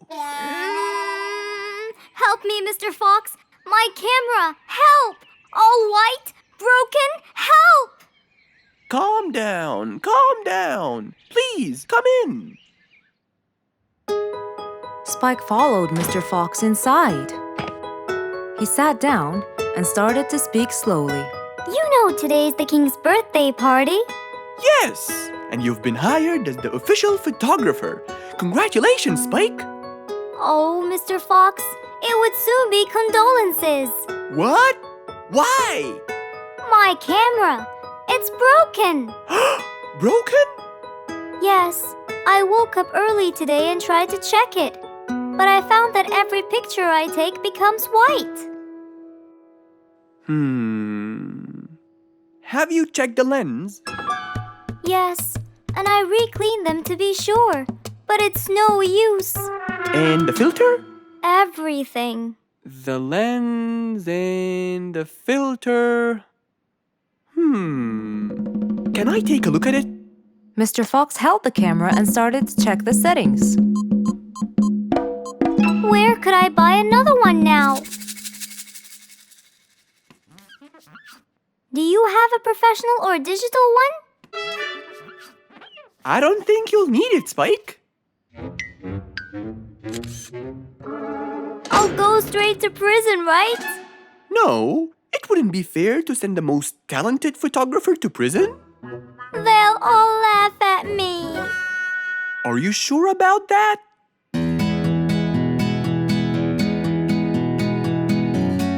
Mr. Fox took a picture with the camera and showed it to Spike, who couldn't believe his eyes. Wow, it's back. What was wrong with it? Looks like you accidentally increased the gamma. Oh, I forgot to check that. Thank you, Mr. Fox.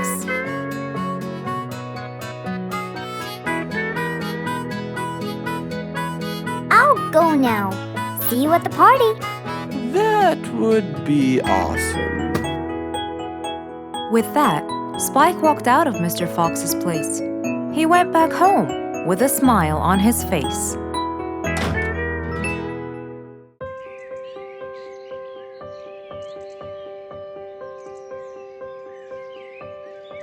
It was a beautiful spring morning. The sun was shining brightly. The sound of the birds woke Mr. Fox up.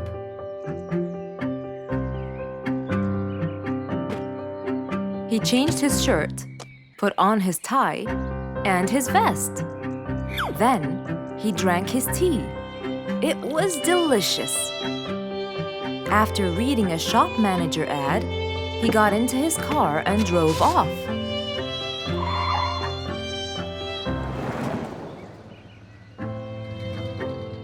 Meanwhile, little Bingo Monkey was riding his bike through the jungle.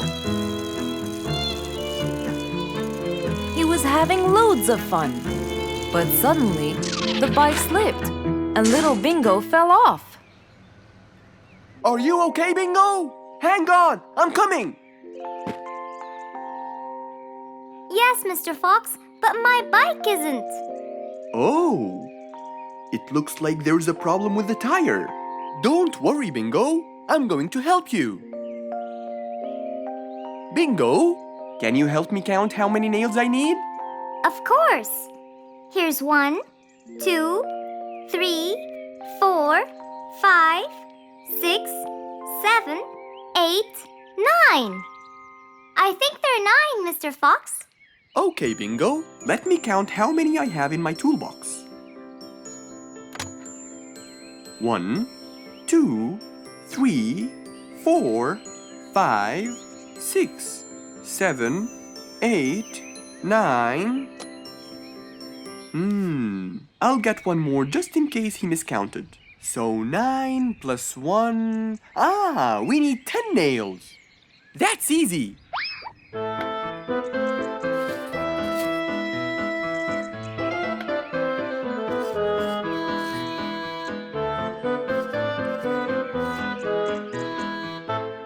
Okay, Bingo. It's all done. Thank you so much, Mr. Fox. You've helped me a lot. Come on, give it a go. So once again, little Bingo rode along happily.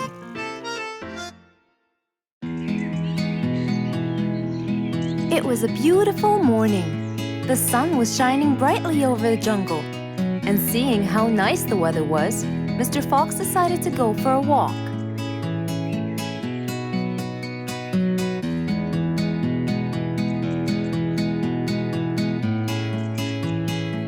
The birds were twittering, the bees were humming, and the flowers smelled pretty.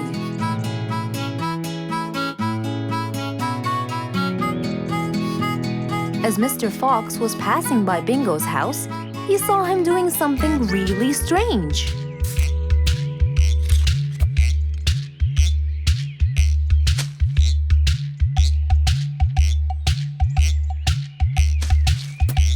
Bingo! What are you doing? I'm storing my favorite fruits to eat during the winter. But you can't just bury them. They'll soon rot. But what can I do, Mr. Fox? They only grow in the summer, and I love to eat them so much. Mr. Fox thought about it for a while. What could he do to help Bingo?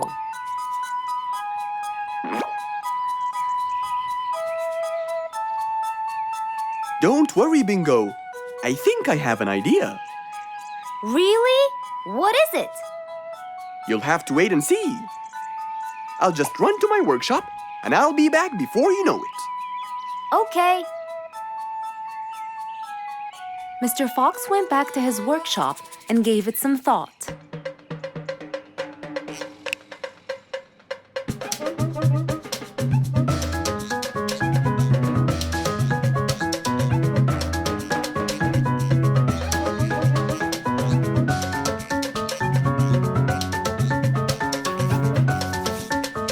After calculating all the details, he started to gather the things that he needed.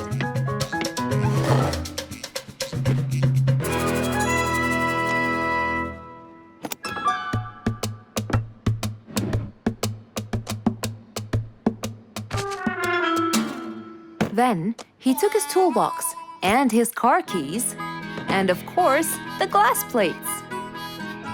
He put them all in his car and was on his way.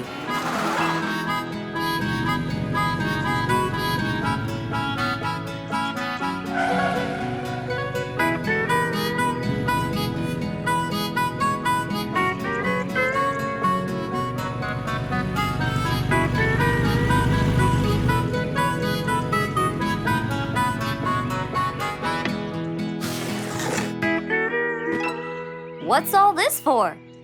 It's a surprise. I can't wait!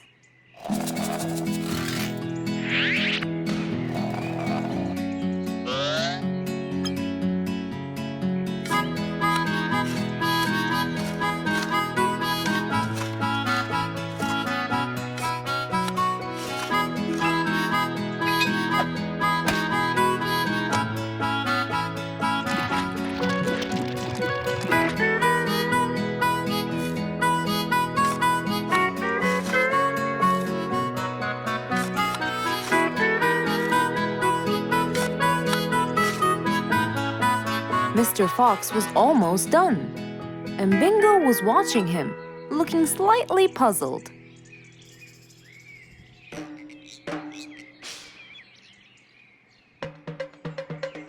Here you go.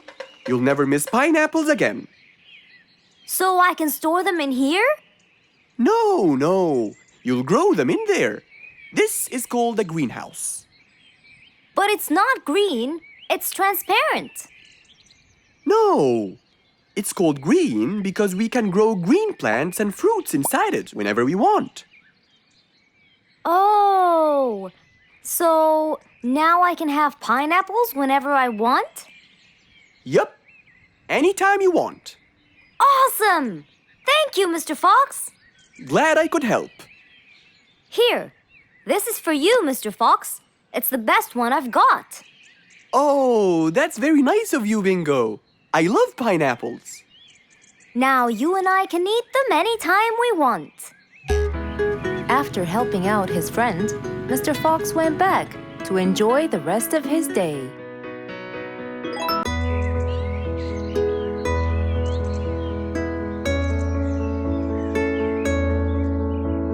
One cold morning, while everyone was shivering in their houses, Mr. Fox woke up and went to watch his favorite team play.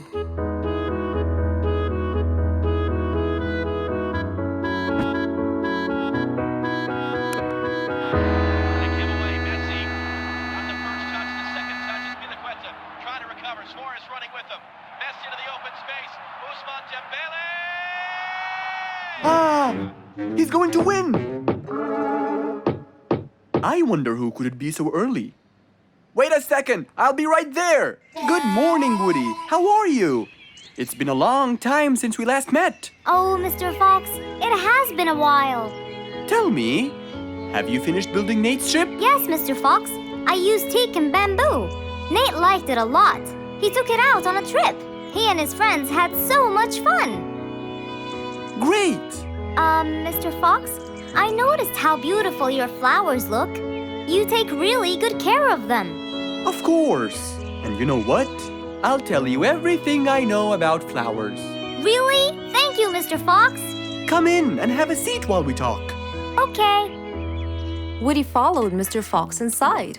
Feeling a little cold, he waited patiently while Mr. Fox prepared 2 nice bowls of hot soup for them both. Here you go. Thank you. It's delicious. Glad you liked it. Now tell me, what's bothering you, Woody? How did you know that something was bothering me? I know you all too well, my friend. Okay. You know, it's really nice and warm here. Yes, warm weather helps me think and relax.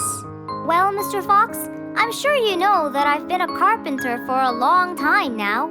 Of course. And during the winter, my business blooms. And my customers increase because I sell them the wood they use for their fireplace. Very good. But where's the problem? The problem is, they're not all the same. So each customer needs the wood to be suitable in size for his fireplace. That's true. And as you know, I work alone. So I take so much time and effort to cut and adjust the wood to suit each and every customer in this jungle. Sounds like a serious problem. He looks really worried. Okay, Woody, why don't you come with me to my workshop? It's round the back. There, we can think together and I can invent something to help you solve your problem.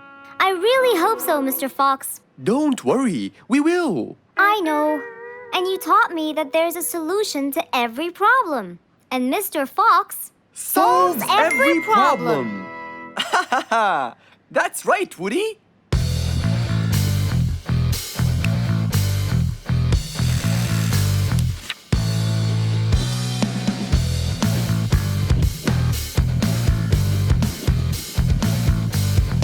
I will invent a gigantic wood-cutting machine that has the ability to choose and control the size and shape of your wood depending on what you need. What? Really? Aw, you're the best, Mr. Fox. I'm just going to need some time to build the machine. You got it, Mr. Fox.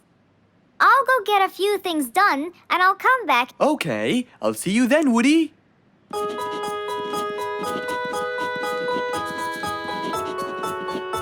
Mr. Fox started designing his cutting-edge invention. He knew that is exactly what Woody needed to help him with his carpenting business. And because he was making this device for Woody, he thought he'd add a bit of color to make it all even more special. Finally, this is it! Mr. Fox's size-adjusting wood-cutting machine.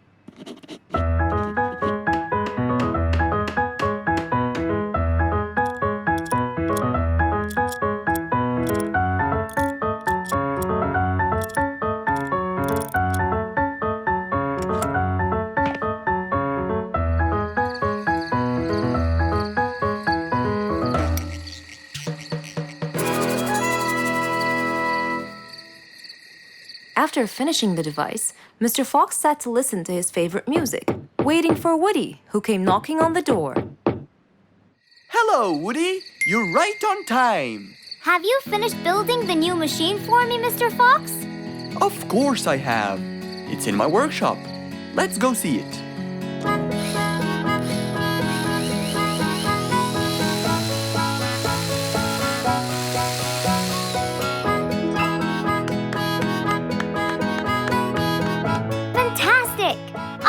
how to thank you, Mr. Fox. I'm really grateful for what you've done. Don't thank me. I only did what I had to do. I'd better be off now to cut more and more wood. Have a wonderful evening, Mr. Fox, and thank you again. Good night, Woody. See you soon.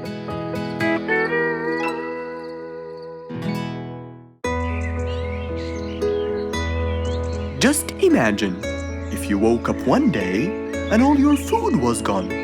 Your house was a big mess and the oven was turned on. What happened exactly? You really can't tell.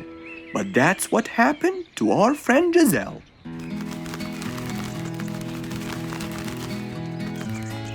It was a lovely morning, just like all others.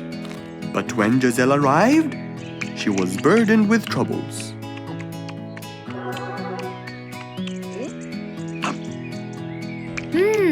These are good.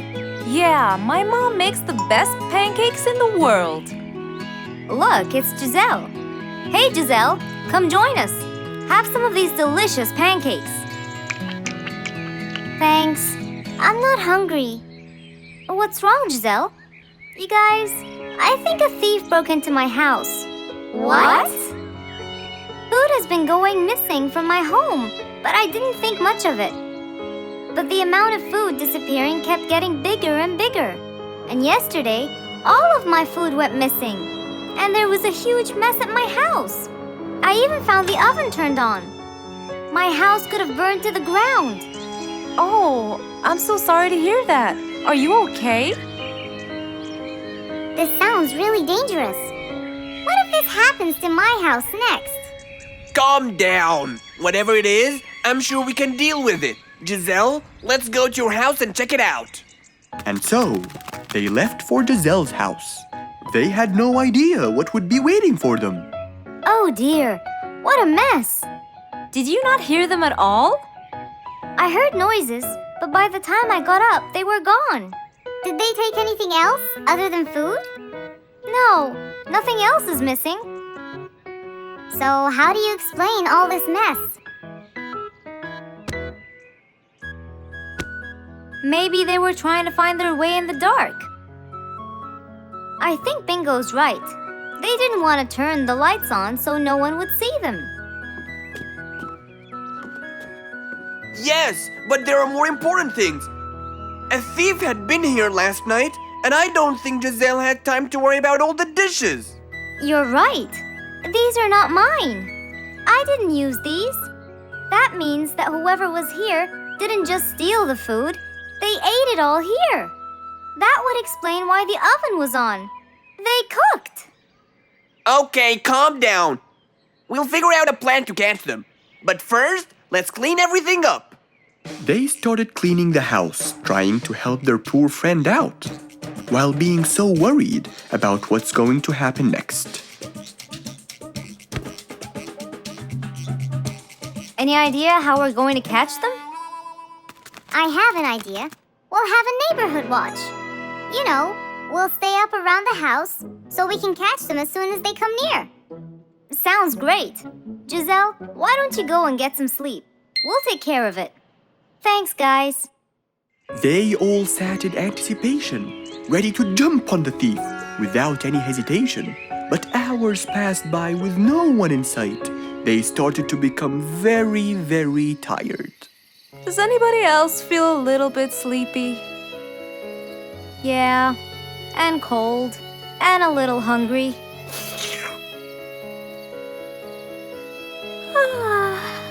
Parrot, do you see anyone from up there? No, no one's around. Guys, you can go home! I'll stay here for the rest of the night. I'm not tired.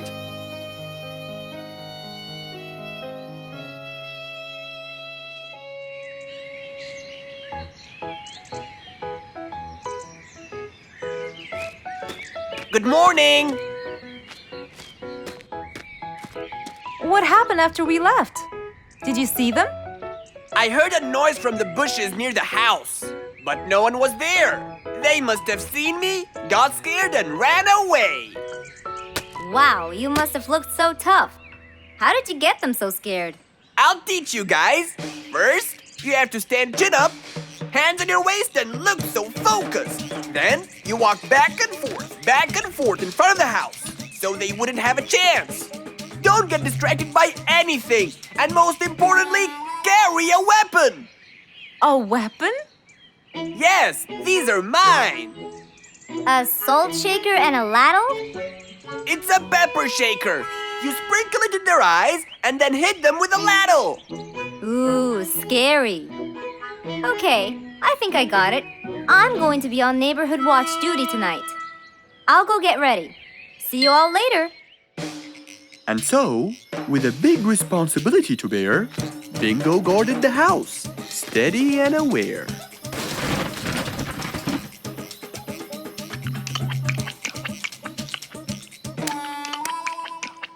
Zebra, what are you doing?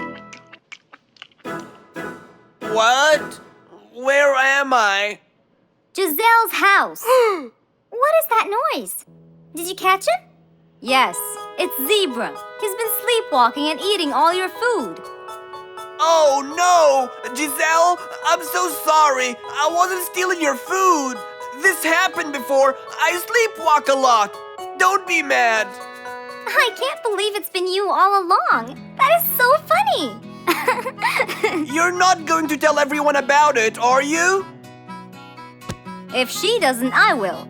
I knew you couldn't scare a thief away with a ladle. You could! You know what? I'm just happy Giselle is safe. I'll just go home now. I need some sleep.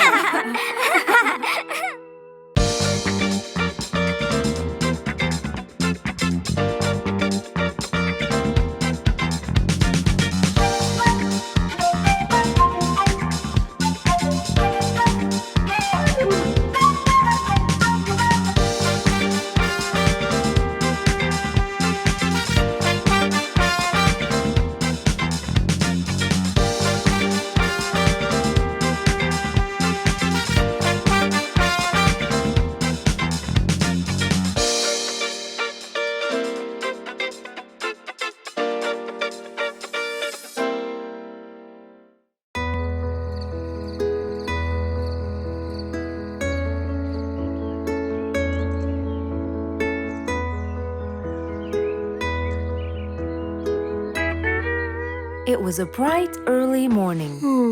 Mr. Fox woke up and went to wash his face.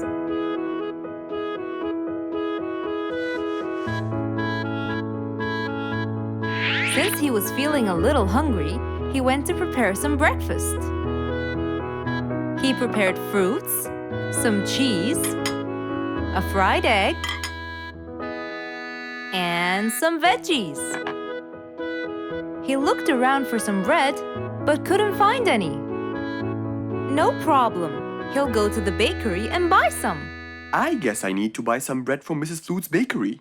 Then I can have my delicious meal.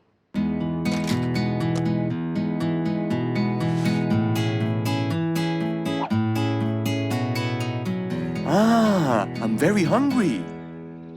I'm sure glad the bakery is close by. I won't be needing my car.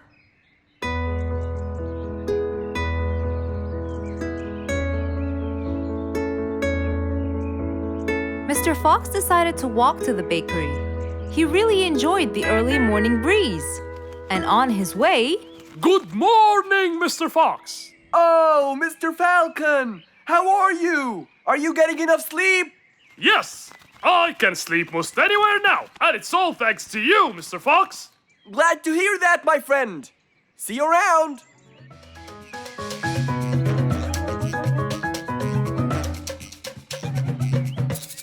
When Mr. Fox finally reached Mrs. Flute's bakery, he found a long line of customers. He got in line and patiently waited his turn.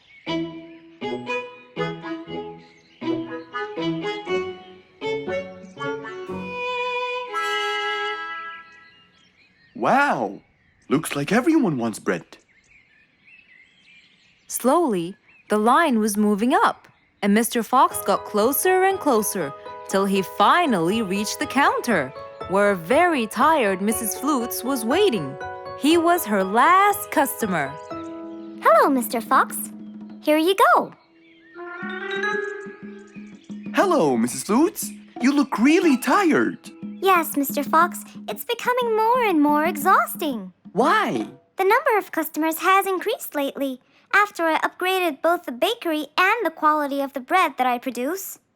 That's great. I know it's great, Mr. Fox, but the thing is, the rate of bread production is really low.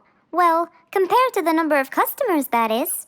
But why is the rate of production low? Well, Mr. Fox, grinding the wheat takes loads of time and effort. Sometimes it takes over a day or so. That's basically why everything else gets delayed. What should we do to solve this problem? Okay, Mrs. Flutes, I will head home now and eat my breakfast and try to think of a solution. And I'd like you to pass by my house tonight. I'm sure I'd figure something out by then. Really, Mr. Fox? I can't wait to hear your solution. I'll come by your house as soon as I get off work. Okay, see you later, Miss Flutes. See you later, Mr. Fox. Mr. Fox went back home to have his breakfast. Miss Flute's bakery is truly the best. I have to solve this problem or she won't be selling any more delicious bread. With that in mind, Mr. Fox went to his workshop to give it some thought.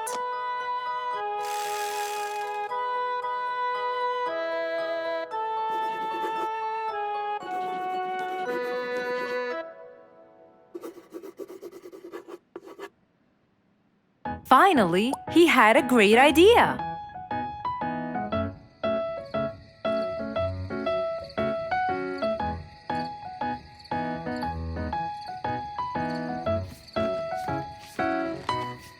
That was a long day. I should head straight for Mr. Fox. I'm sure he would have solved my problem by now.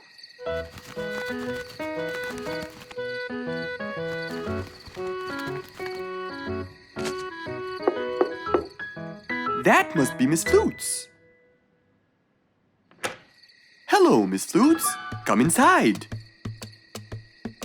Hello. Were you able to find a solution to my problem, Mr. Fox? Well, why don't you try this new invention?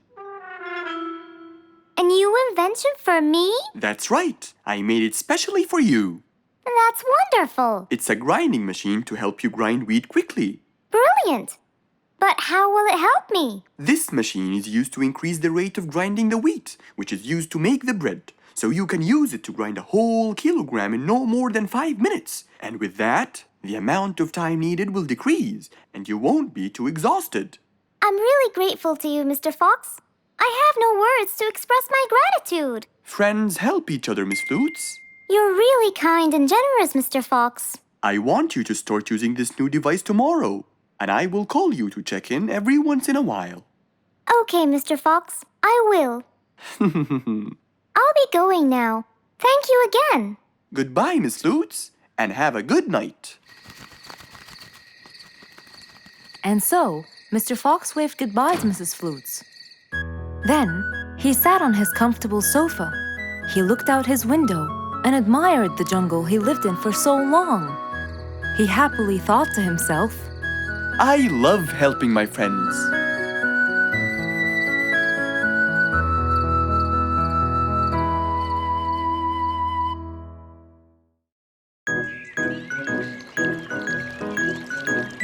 It was a nice warm autumn day. Mr. Fox was doing his morning exercises, sit-ups, push-ups, and running on the jungle track. A very refreshing start to the day. But then, unexpectedly, fog started to form, stopping any plans to enjoy the beautiful weather. Why is there fog covering the whole jungle? This is really strange. It's been happening a lot lately. I really hope everyone's all right. I should head home now. Oh, I think I should probably stay home today. I don't have my morning newspaper yet. And how would I? It's impossible to see. Aha! Wait a minute. I'll try calling Mr. Falcon. He'll definitely tell me what's going on. Mr. Fox held the phone and dialed Mr. Falcon's number.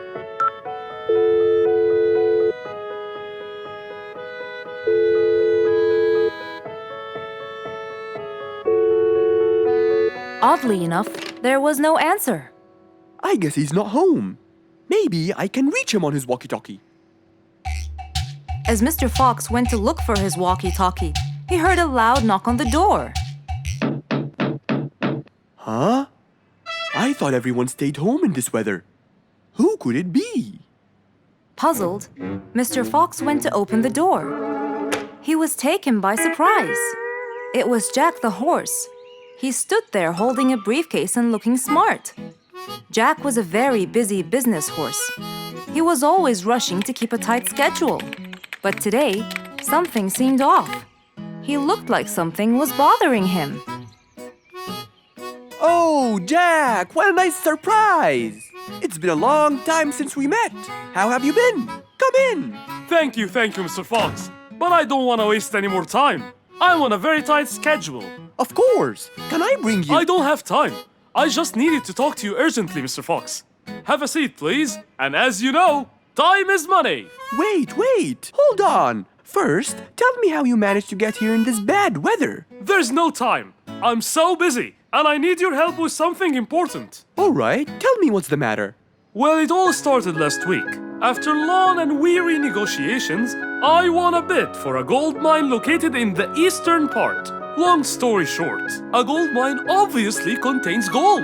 But no matter how hard I looked, I found nothing but dirt. I was really frustrated. I was disappointed. And I knew that buying the mine was a mistake. What do you think, Mr. Fox? That's really strange. That mine is widely famous for its gold. I have an idea. We go there now and see what we can do.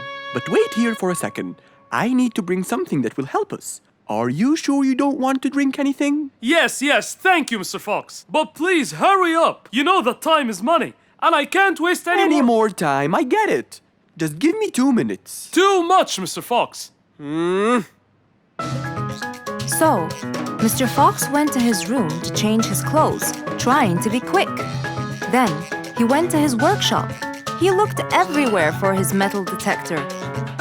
When he found it, he took it and went back to his house, where Jack was standing there looking at his watch, with that usual impatient look on his face. Mr. Fox, why are you late? I have a really important meeting tonight at 8, you know. We're making a deal, and I don't want to waste any more time. You know that time is money. Time is money. I know that, Jack. But now we're wasting more time, aren't we? Right. Let's take my car, Mr. Fox. Okay. The fog had gradually started to clear away, and the vision became clearer and clearer. But as Mr. Fox was about to get in the car, something happened. What's that? What's going on?